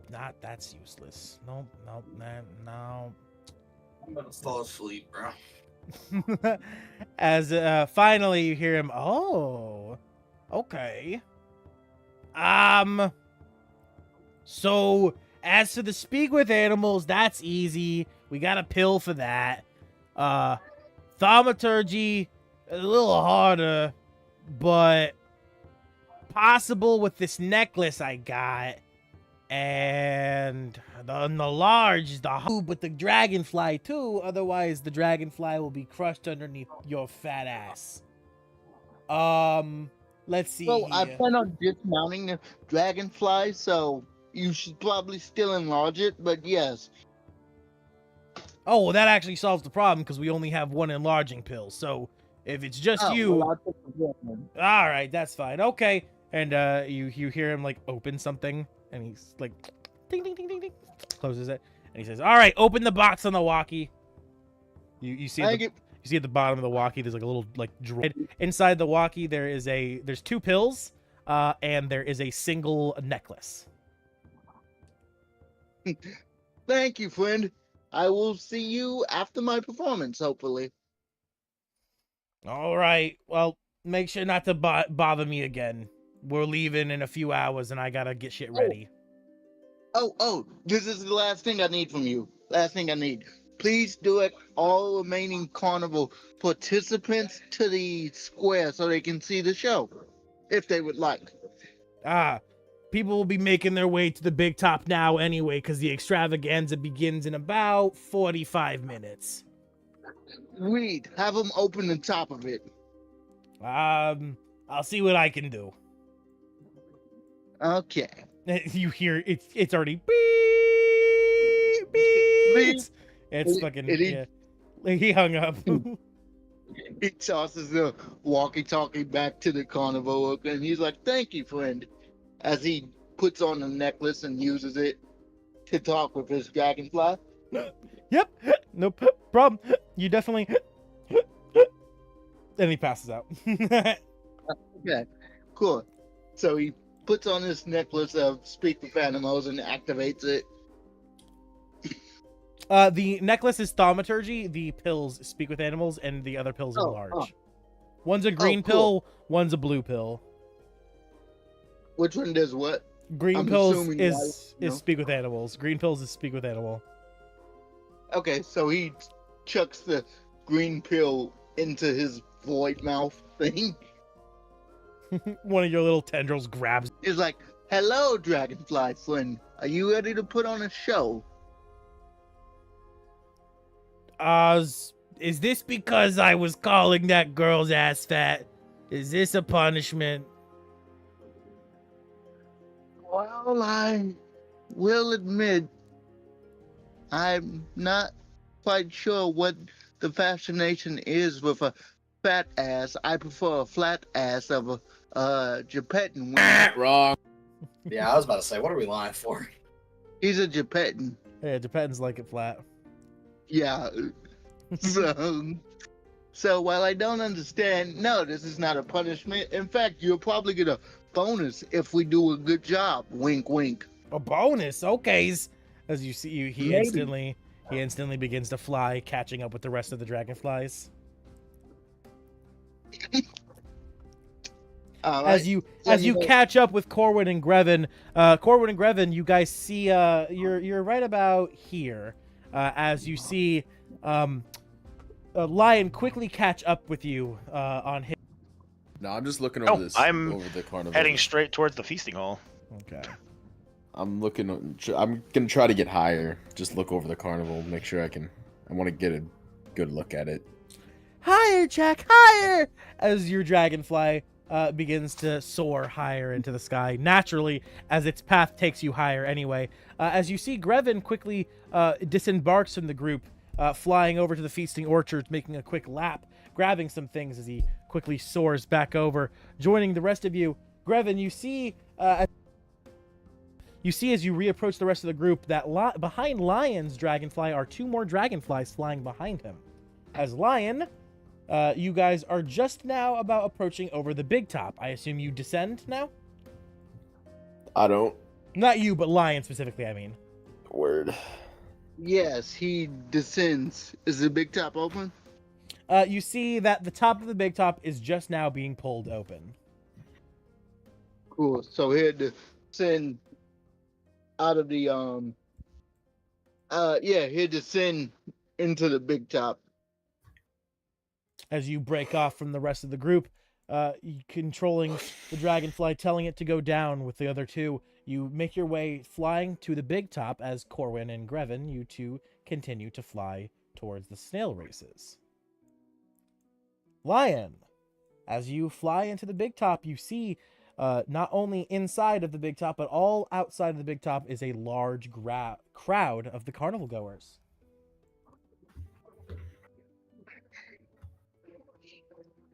Lion will sort of dismount from his dragonfly moment, telling you, say, "Excuse me, may I have everyone's attention, please?" They look up. Is this the real Slim Shady? Well, I am standing up. Take a funny die, Lion. Okay. Here's the final show will begin momentarily, but I, Lion, have a personal tradition of giving a farewell performance, as it were, for everyone who so kindly look up. You will witness something spectacular and something that might frighten you quite a bit. As he mounts up on his dragonfly and they take to the sky. As you say this, you hear the calliope quickly change music. The entire night it's been playing the same tune on loop, but now it changes to like ba-da-da-da-da-da-da-da-da-da. It's fucking like battle music for your epic show as the monkey begins to crank the calliope faster and faster, fucking applying war paint to his face, a red fucking bandana tying to his forehead. He's ready as he looks to you as your show begins. As the show begins, Lion steers his dragonfly straight up, going higher and higher as the other 2 sort of crisscross in between his dragonfly that's going straight up. And then he slips off the dragonfly, or at least it appears to, and he lets himself fall a bit before activating his boots of flying as he begins to quite literally dance with the dragons. Okay. Would this be dexterity based? For you, yes. You're this would be you can add your hold on, wait 1 second.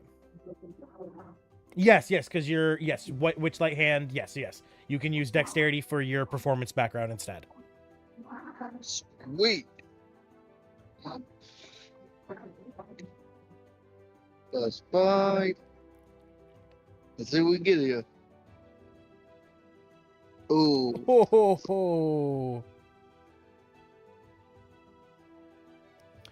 As the show begins, and you do your first maneuver, it goes well to start until the dancing begins, and that's when things begin to quickly spiral downhill as the dragonflies attempt to do a form of flying dancing, swirling around each other, but a few of them careen into each other, hitting, landing, but they barely manage to swing in time, holding themselves back up as you continue the performance. How many performance checks? There'll be 3 total. Okay. So, second one.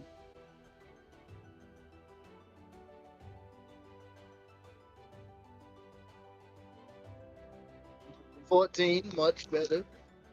This time you manage to rein the dragonflies in, giving them allowing them to create some simple figure 8s, going into some loop-de-loops, causing a lot of the people down on the crowd beginning to ooh and ah where they were gasping before from the bit of the stutter as you continue.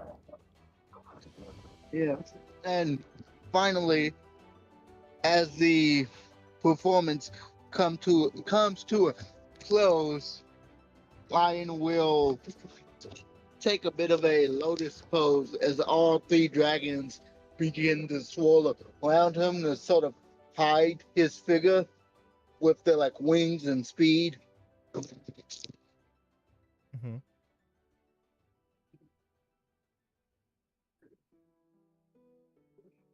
No. Not advantage. How do I take that off? Oh, just click it. Okay. 16. Dirty 20. Perfect. So And- as the dragons sort of hide the slip, as it were, he will take the enlarge. The thaumaturgy pill, isn't it? No, enlarging pill. The thaumaturgy is a necklace.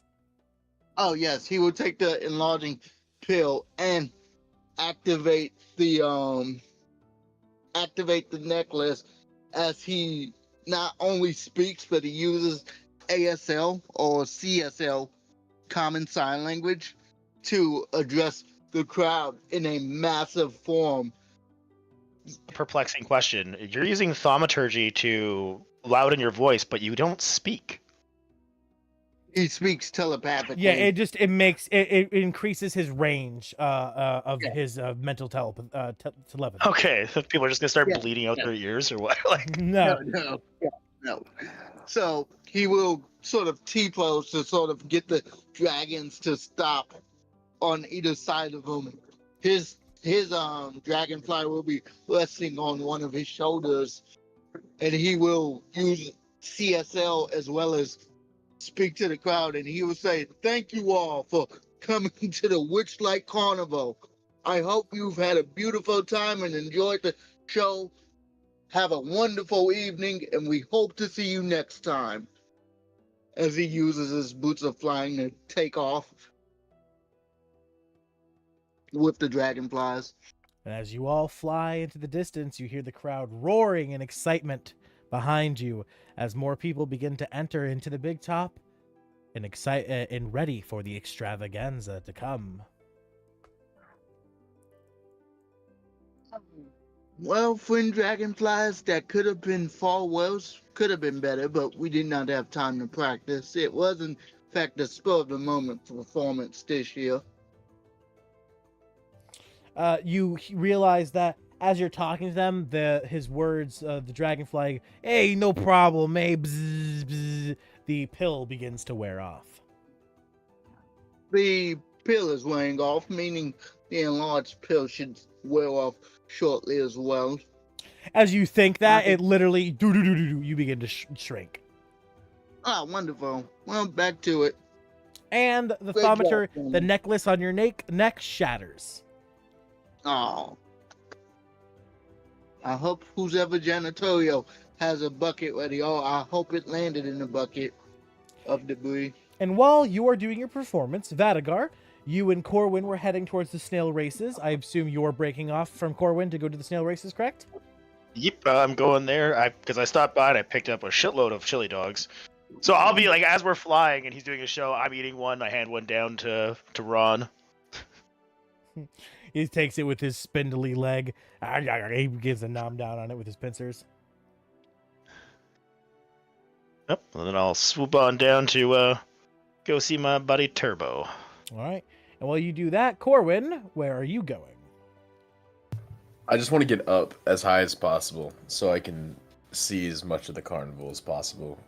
All right. Can we actually see past the carnival? Because I know when we came in, it like got all dark and weird. But No, for am I sure. able, if I get high enough, He's even at lower heights, though rising higher into the air, you find you can see a large section of the Sword Coast, almost all the way to the ocean itself. You see a lighthouse in the distance with a coast of shipwrecked boats lying all spewn about. Very good lighthouse, huh? You know this location. You guys being from the Sword Coast, you know this location to be a death spot. It's a cursed lighthouse that attracts ships to it to cause them to purposely crash. It's a That's why it's a bad lighthouse. It's a location of treasure, and it's also a location of monsters, which is why your family has talked about it on many occasions. Cha-ching. Okay. After just getting a high point, I'm just gonna go back down. Flying around on the dragonfly, it shows you the entire carnival. Flying over the mystery mines where you see people enter and then exiting in horror. People entering into a bubble pot, a giant teapot, emerging in bubbles, floating around, similar to you on the dragonfly, though in a much simpler experience, only floating so long before the bubble falls to the ground, popping and allowing them back to the ground. With the gnome, you see Grevin break off to go over to the stale races to visit his friend Turbo.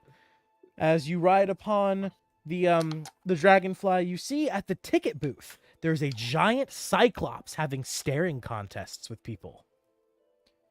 But after not too long, passing over the lost property, seeing another strange sight of a what are they called? They're like a panther with a weird tentacle tail. I know that he stole it from me. You see a displacer beast sitting next to a wagon wearing fairy wings with children running around it. And That's finally, not a good thing to have. Okay. And finally, you land back at the dragonfly rides, where the dragonfly perches back on the water, allowing you to hop off. As you do so, you find Valen waiting for you at the entrance/exit of the dragonfly rides. I'm just gonna. I'll come back. Yeah. This place is weird. Still, we got monsters I've and noticed. cyclops. I know you've noticed, but I mean, they got a lot of things they probably shouldn't have. Burley looks to you two, as he's the only person left that's still around you guys, as he was waiting for you all to come back. As he looks to you two, he says, "Well, you do have to understand that the carnival travels through all the realms in the multi-realms, and we have a habit of picking up stragglers who lose their way and have nowhere else to go. We're all a bunch of misfits who make a family with each other, because we have no family to go back to where we come from." Yeah, like a displacer beast and a cyclops. Indeed. Me myself, as he takes off his jack-o'-lantern, showing you probably couldn't really tell he was a bugbear before. You just would think he's like kind of a bigger, big hairy fucker. He is a big hairy guy. His arms. You did say bare arms. He doesn't have bare arms, but they are very hairy. Obviously, like look at his character. Like I can show you his character art in a second. No, I get you. But yeah, you have the right to bear arms. Fuck off! I hate that fucking joke. As he reveals, and as he reveals, you see that the top half of his head is singed. He has burn scars from his very tip of his head to about to where his nose is. As he looks to you and he says, "For instance, I was targeted because people thought my kind eat children. So a bunch of humans chased me and tried to boil me to death. I was saved last second." Bugbears that are very violent towards children, to be fair. That's fair. I've seen some human I'm sorry parents. that happened to you. You seem nice, though. Horrible. You seem nice. I'm not saying that to you. I'm just saying, I'm not saying all of you guys are like that, but... Of course. And to be fair, maybe like 14, 15%. We've had to handle a lot of bad parents here, too, that are of human race. Usually... Yeah, no. Bad humans, too. Yeah, like Valen. Right. Yeah, he's pretty good. I don't really argue with that, to be fair. The displacer beast she's a special case. Her type, obviously, they are more bestial, but we got her as a puppy after both of her parents were killed by hunters. Probably should have. Well, it's a noble effort to take in so many stragglers, as you said, but yeah, there's a lot of people if I who went to a bar and there was a bunch of dragons in there, I'd be a little concerned. You know what I mean? I don't hate dragons. There's a lot of people who refuse to come to the carnival because of all the different races we have here. So it's okay. I'm not racist. It's just fucking some. Yeah, I'm not racist towards like cyclops humans. Races, like humanoid races. So like you're chill. You're cool.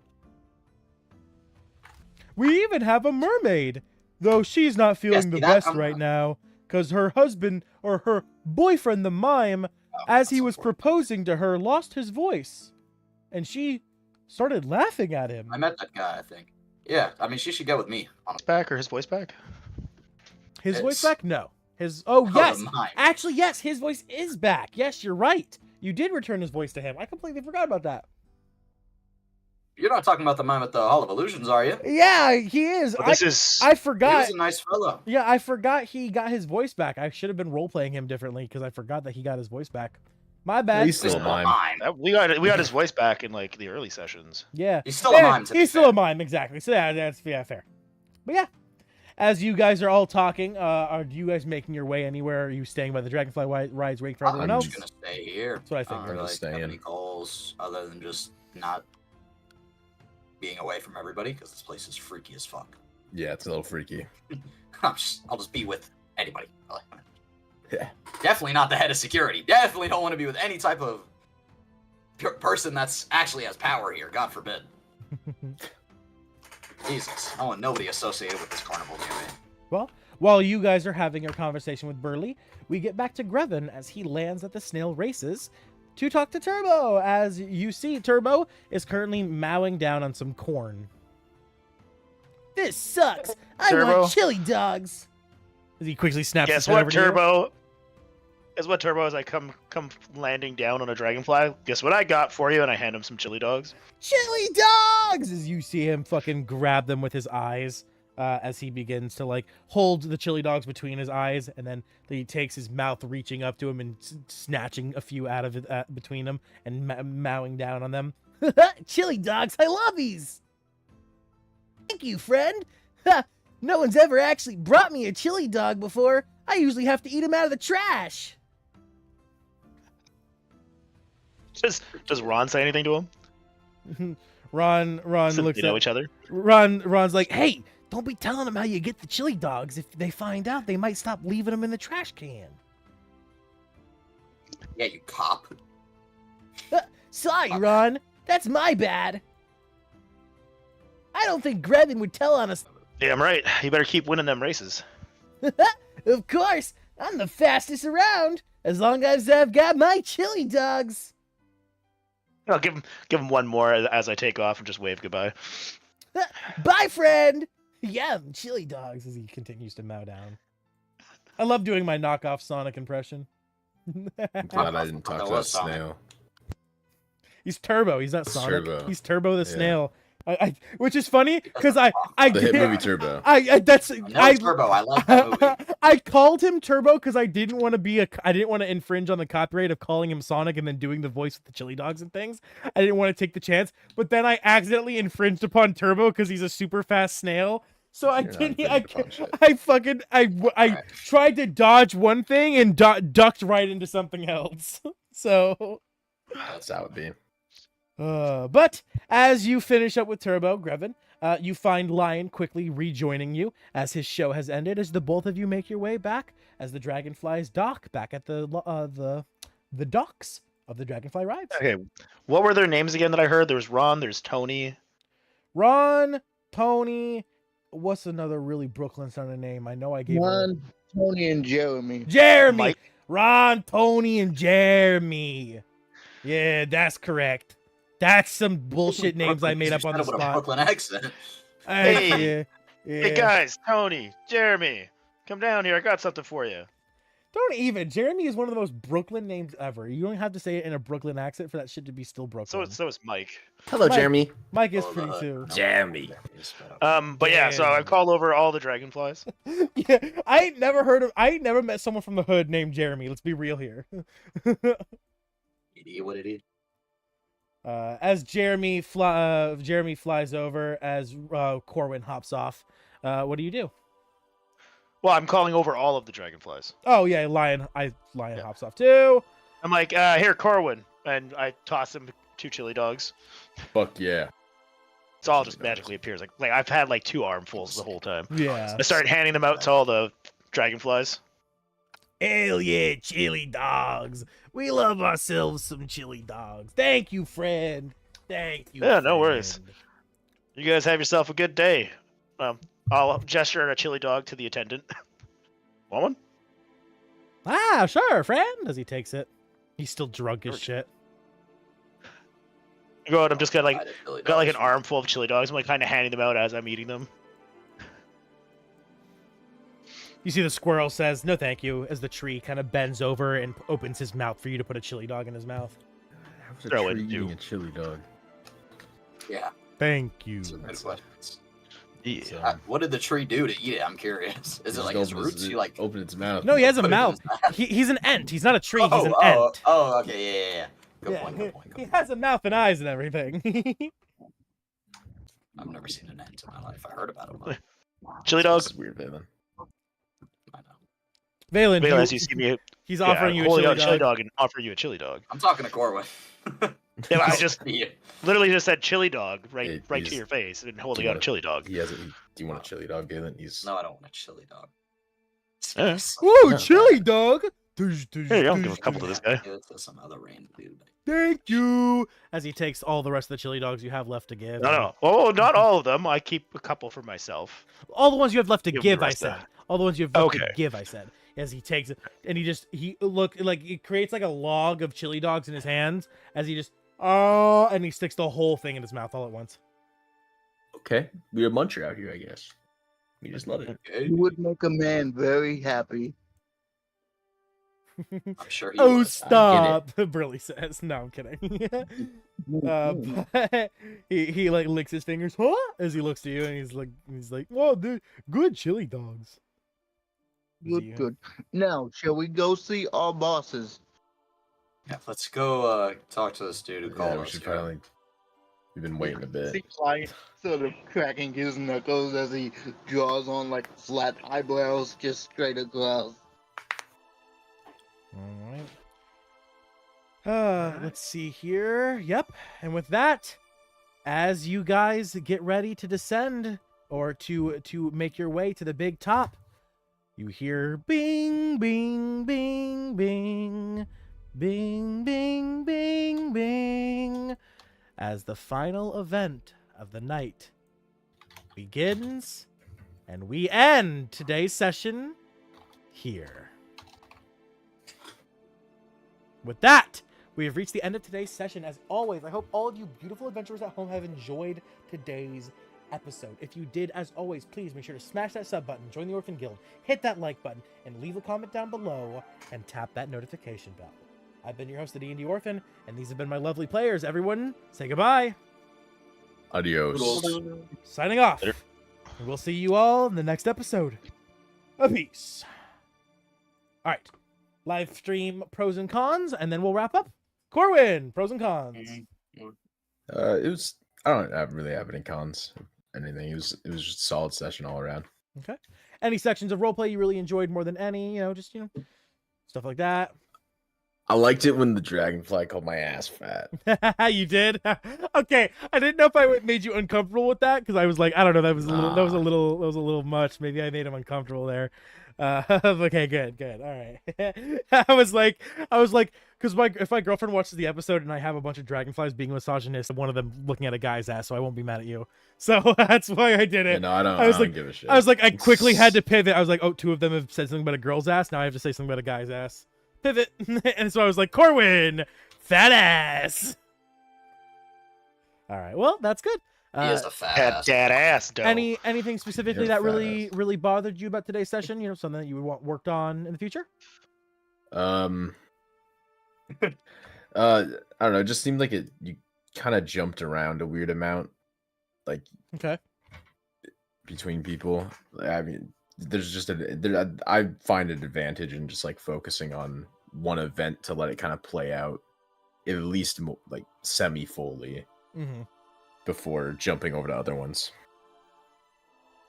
Yeah, it's all about learning the balancing act with different groups and everything. Each player's like different like amounts of role play for their character and everything. Some players will obviously leave a thing like early because they're done with the role play, they're good. While some players will want more. So I'm just trying to find that sweet spot where everyone likes. Like I didn't know how much to keep focusing on you and Valen over at the Dragonfly rides with Burley. So I was like, should I hop back now? And so it's all about finding that that sweet, and like as we all role play together more, it'll become more streamlined. Yeah. All right. Well, thank you so much. If you have to get going, feel free to leave. But other than that, King, you are up next. Pros and cons. You are muted, by the way, buddy. Let's see. Pros would be, I don't know. It was an overall good session. If I had to hone in on anything specific, I'm incredibly happy that I managed to rebound the performance I decided to have. And let's see. I don't really have any cons. It worked out fine. I hope you don't mind me improving the fact that Lion's just been giving up this promotion because he likes to like hang around people. Oh, he had thoughts about Hey, it. your character can say that all they want. That's fine. The fact of the matter is that the fact of the That's matter not is what that happened. yeah, it's not what happened, buddy boy. So I was fine with I was fine with it. I obviously can just like I can handle it as a DM shit. Yeah, I mean, I imagine him giving up the promotion is just like him saying, no, it's fine. I would rather hang around people. But also, as I always love to remind you often, like, he's level 1. He's Yeah. going to have like Yeah, I don't level think 1 he's, stats and stuff. I So, don't like, think he ever yeah. was getting that promotion. Oh, well, I mean, he's been with them a century. So if we literally played out his time with being with them as a century, for a century doing his job, I'm sure he would probably have higher stats, is what I'm getting at. But yeah, overall, it was a good time. I enjoyed the improv. Hopefully, I get something for the performance. I did like the fact that the dragonfly was like, am I in trouble? If anything, you'll probably be getting a bonus. They ain't getting no goddamn bonus when they fucked up the first part of the performance. All right. Well, Lion's gonna be like, not loud. But overall, it was a good time. perfect. As always, I'm glad to hear you had fun and enjoyed today's session. Going from there, Vadagar, Twisted, I should say. I keep calling you Vadagar. You're not Vadagar in this campaign. That's fair. Well, I mean, I've been playing that character for over years. I mean, it's Yeah. fair. I don't really have any. I mean, it was an alright session. I don't really have any complaints. Kind of pretty standard.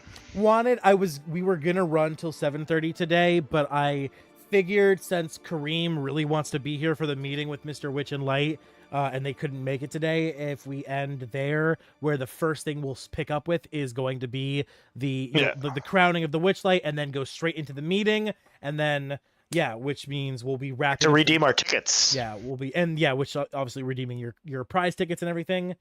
So yeah, awesome. All right, and last but certainly not least, Valen.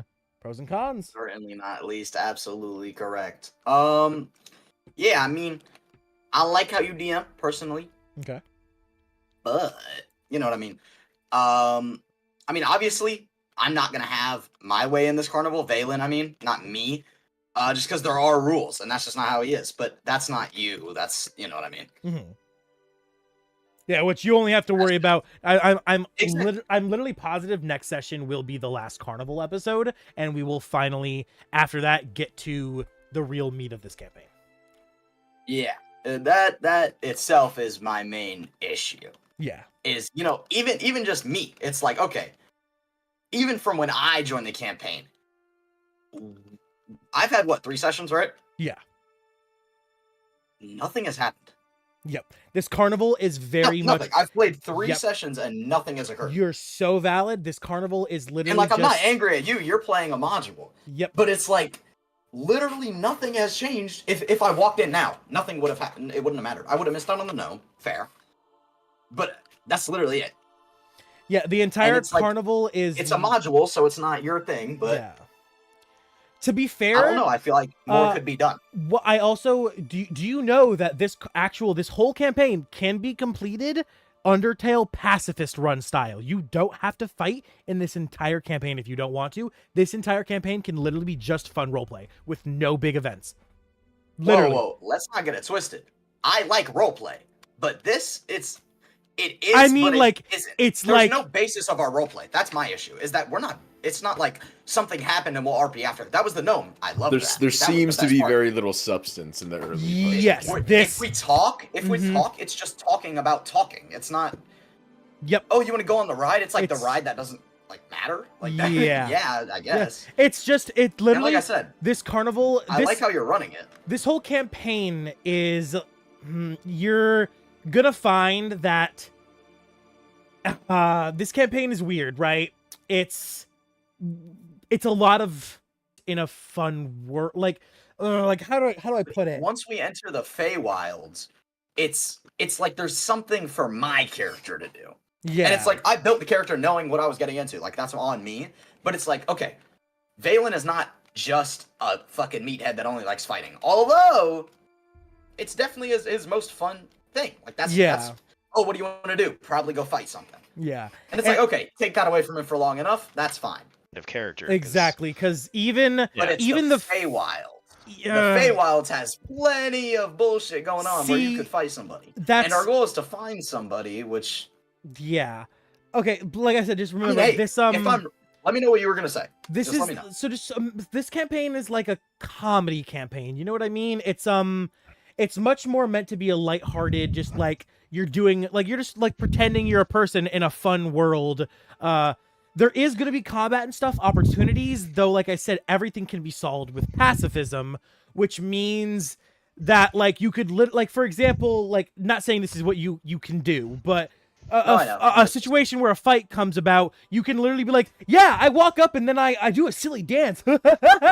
And that could actually solve a situation in this campaign. Like, no joke. That can actually solve shit like problems in this campaign. So like this campaign is very, very lighthearted, like ridiculously so, to the point where it's like this first act, most of the people who I've talked to who wanted to play this campaign were really only interested in the carnival itself because they wanted to roleplay themselves being at a carnival, getting to hang out with friends, because they can't do that in real life. This whole first section, Who did that? multiple people, but people who applied for the campaign, multiple people who applied for the campaign, they gave me that they were honestly only interested in the first act because that's a big appeal about this campaign to a lot of people. It's literally just getting to have an adventure with friends. It's like it's very, you know what I mean? The carnival itself is basically just an environment for you to interact with and role play and have fun with. Like, yeah, it's literally one of the best sessions was one where we fucking me and Kareem, we ended up in like a dressing room or something like that, and we found items and we started dressing up fucking dress up King's montage, character. yeah. Fucking yeah, like that was probably one of the best West ones because it was fucking Which sounds like hilarious and fun, but that had a basis to roleplay on. That's why it was so fun. Oh shit! Because you had a reason to do something cool. You had a dressing closet full of a bunch of random stuff. That's fun. But my thing is, it's 90% of it's not. It is what it is. Like I'll say I don't know if I could see I would love Valen that. participating in that. He wouldn't, but as a player, I wouldn't care if he wasn't participating because I would be entertained. Fair. Valen can be bored. Valen can. I don't care. I'm getting bored, and it's like I said, it's not about my characters not doing it, or because that's a full conscious choice. You know what I mean? Like, it's that the RP that pops up is either out of nowhere and forced, or inside jokes that I'm not a part of. Okay. All right. And like I said, it's about to end. I'm down. Like I'm all for it. But I mean, hey, maybe Twisted's right. Maybe either different character or like his games. But No, for sure. I definitely understand this campaign. This campaign is definitely literally more this to talk about with the DM. More to talk about. This campaign for is sure. the definition of LOL random. Like, you are going to encounter, I am the bullfrog of the Duke of Shastire, and you cannot cross my road. And now you gotta roleplay that, and that's like a whole session. Like, that's like a whole like arc. Yeah. Like, that's And to be fair, yeah. you watched me make my character in front of your eyes. And never was it, maybe, that's not. So it's like, I'm not hating. You know what I mean? Like, I fuck with you. No, for sure. I completely understand. Like I said, maybe Twisted's right. This character not really working out personally. Gameplay not working out. No, completely understand. I'm bored. It is what it is. No, So, for yeah, sure. Yeah, we're doing this. the carnival, like I said, like the carnival is a big highlight of this campaign. And if you don't enjoy just like This the is the the peak. running around and just like having the whimsical for like riding on the dragonflies and everything, like that could have been a moment where you got to role play a part of like Lion's performance. Well, like, oh, your dragonfly suddenly pulled into performance and anything, you have to role play this out. Or you could have gone to participate with the turbo scenario. It's like your character is very much not What if- wanting to do the dude, fun. Yeah, I things. enjoyed the dragonfly No, thing because then I got to go meet Turbo again and pick up that and talk to the we construction not see- workers. And Am I the only one seeing this? So Lion works here, and he puts on a good, objectively, yes, I liked it as a player, a good event. Twisted is going to see a snail that he knows Mhm. with a funny voice. Those have one thing in common: they're based in something that exists already. Mhm.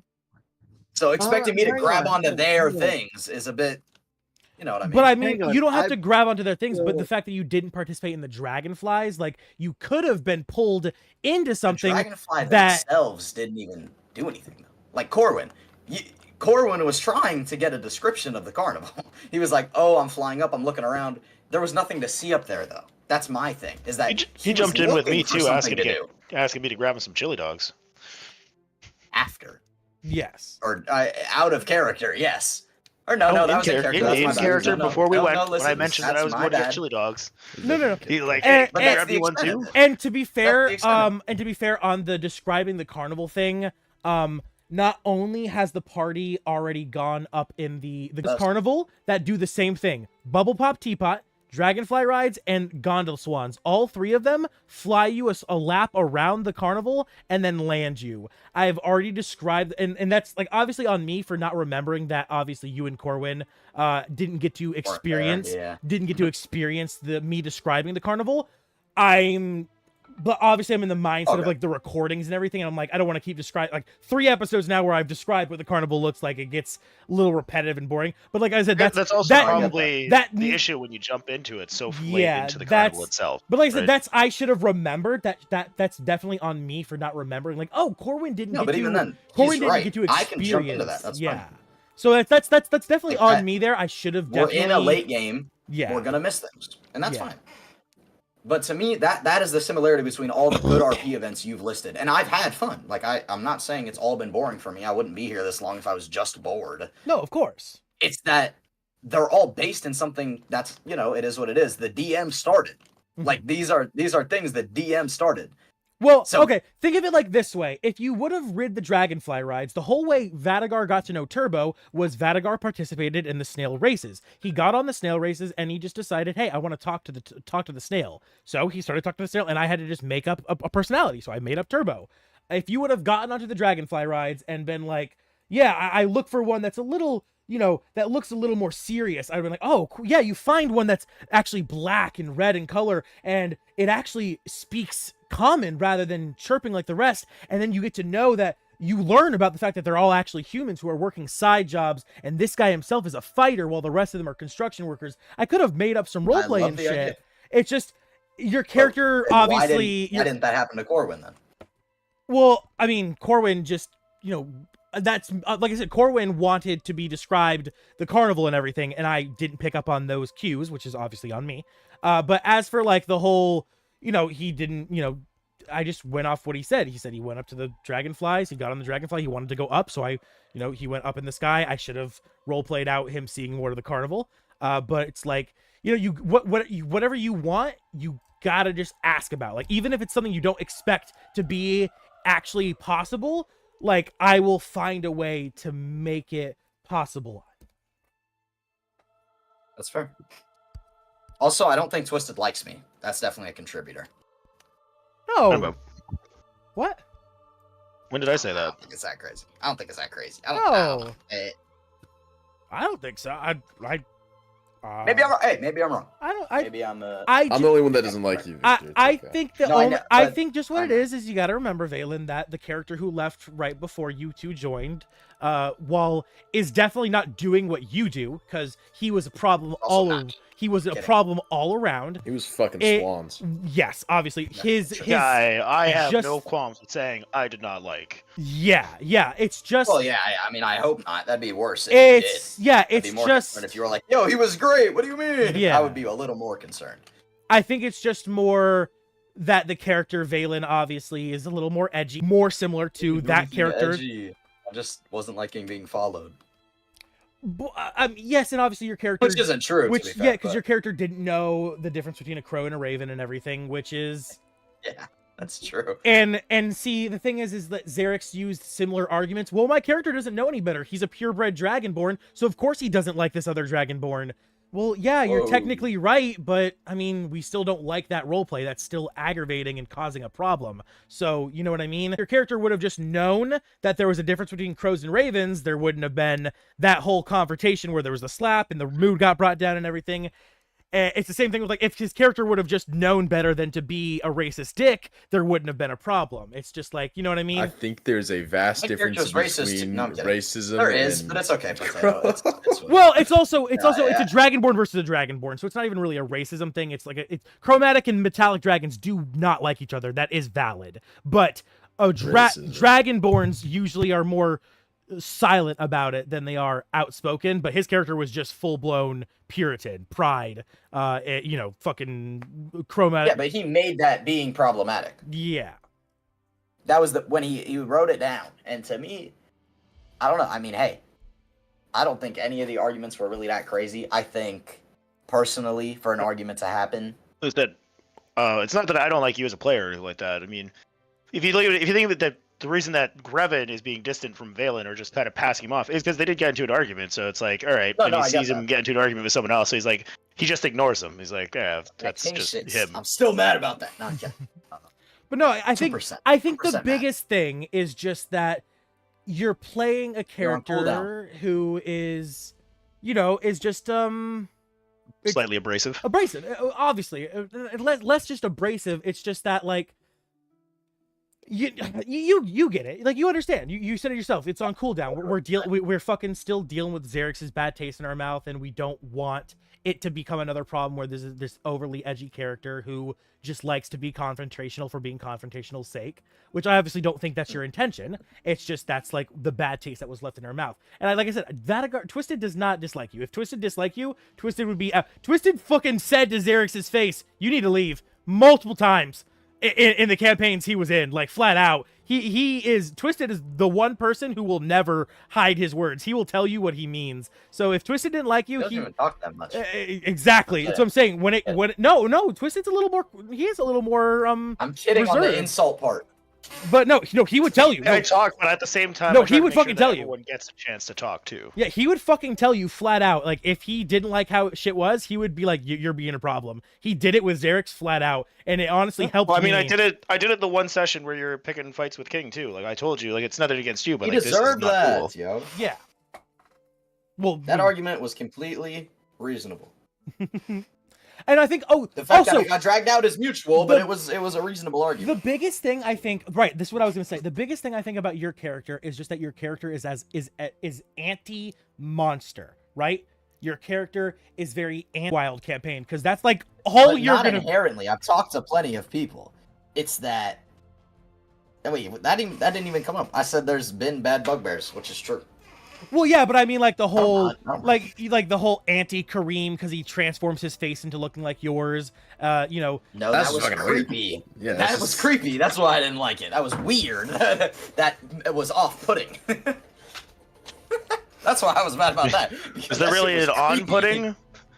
I mean, yeah, you're Is there in an a on- you're No, you're it in a was carnival. You're in a Putting me carnival where on you're. putting him. Yeah, so I'm saying you're in a carnival where you're looking at mirrors that are distorting your body to make you look like a velociraptor. But then, That's the thing in- but him making his face look like your face is like over the line to where it's causing problems between characters. You know what I mean? It's just like a little. No. I got mad and then I walked away.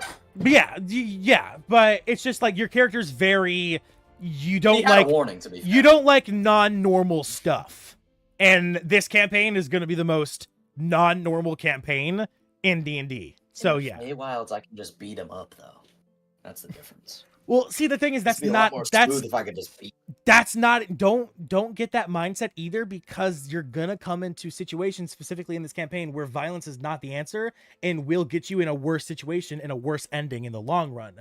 So That's why Corwin's here. yeah, just be careful, because That is quite literally why Corwin's here. I get what you're saying. I'm not saying. but like, obviously, oh, ha, ha, but Corwin's don't forget, this is here. That is literally why.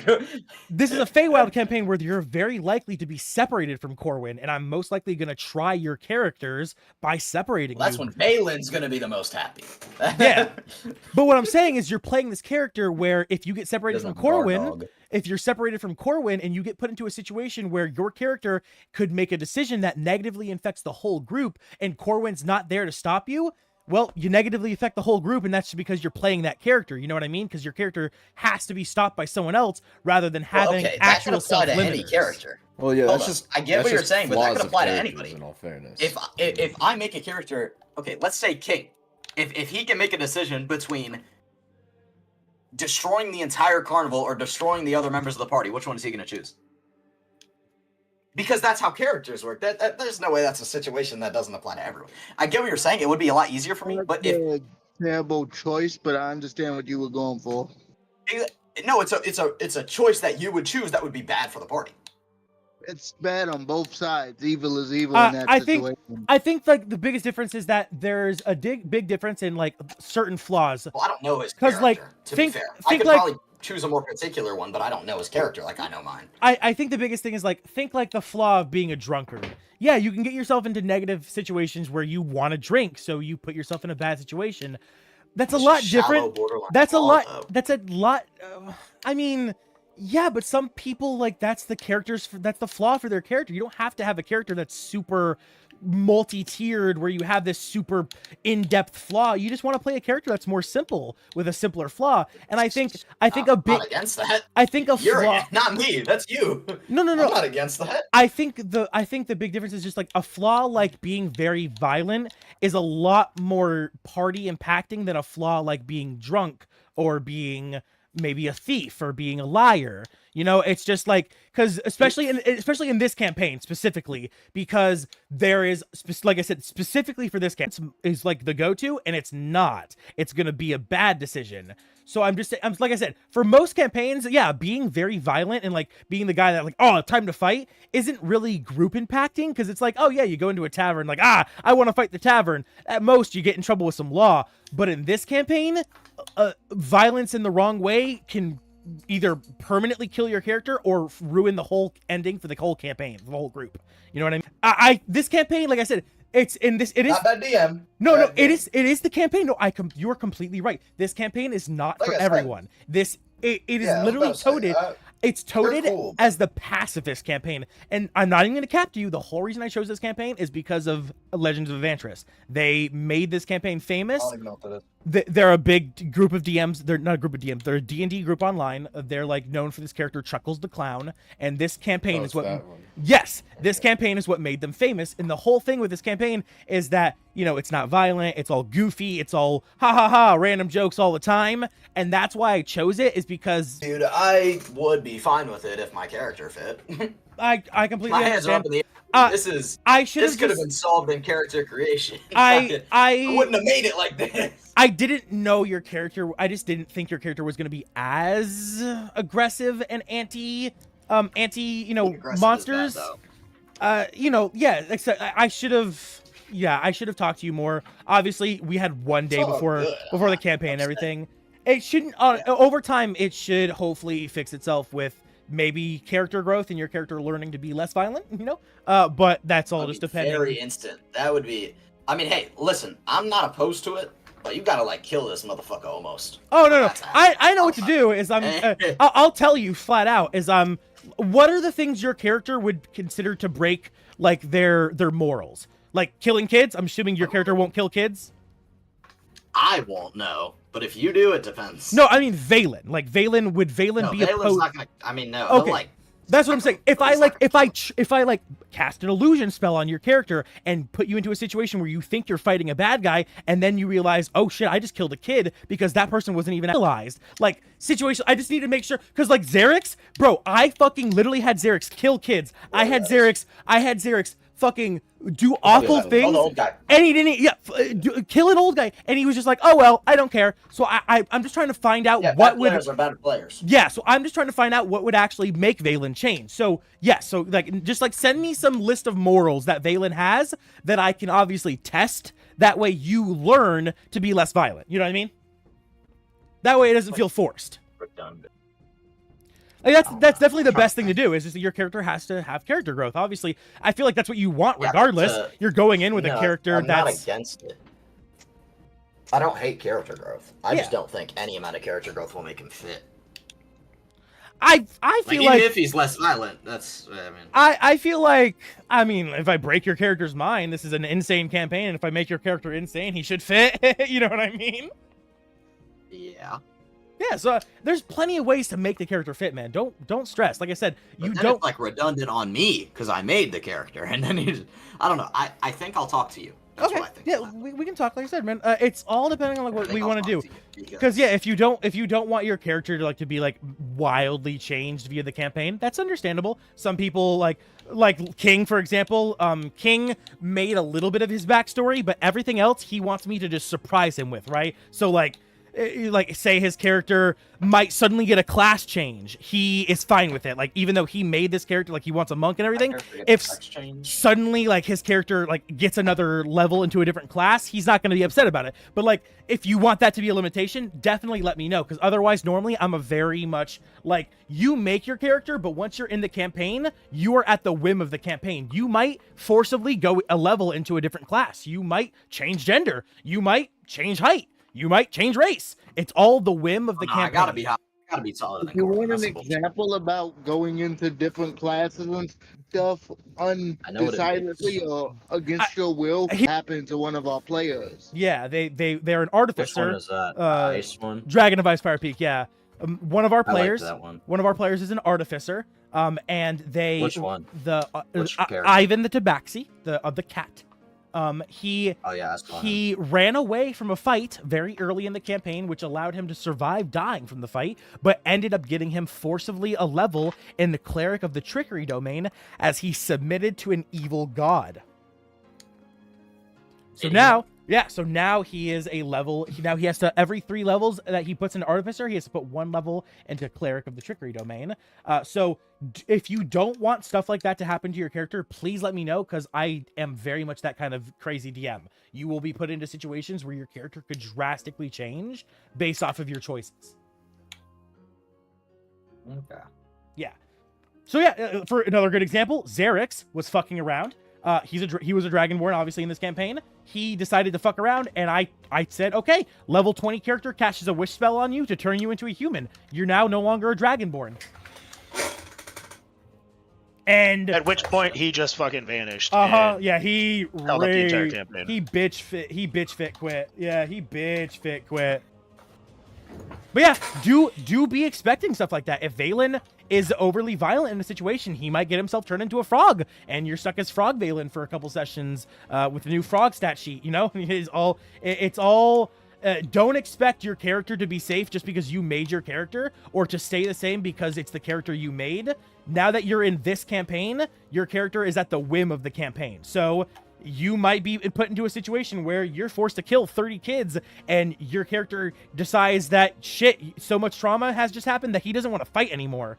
And if that's how you want to roleplay it out, that's how you roleplay it out. It's all depending on how you want to roleplay it. But I'm definitely going to put you... I'm going to put you in situations to cause character growth and to challenge how you're playing.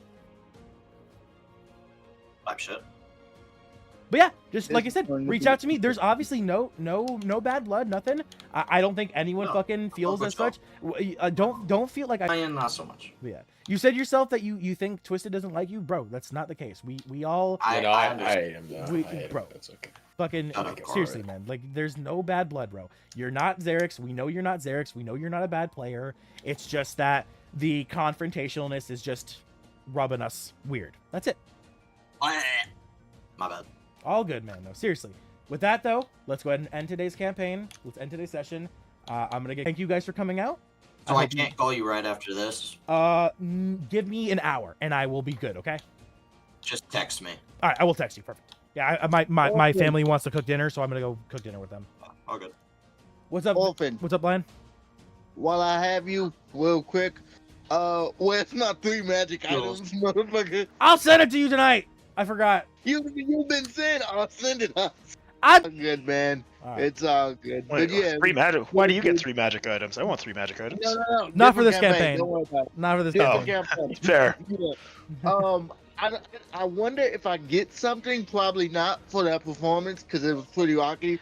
But more than anything, this is gonna be interesting because I always planned to play Lion as a pacifist. So it's gonna be interesting. Yeah, if you want to play Well- Lion as a pacifist, you absolutely can. This whole campaign can be played without any combat. That being said, I Oh, do gotta he- get going.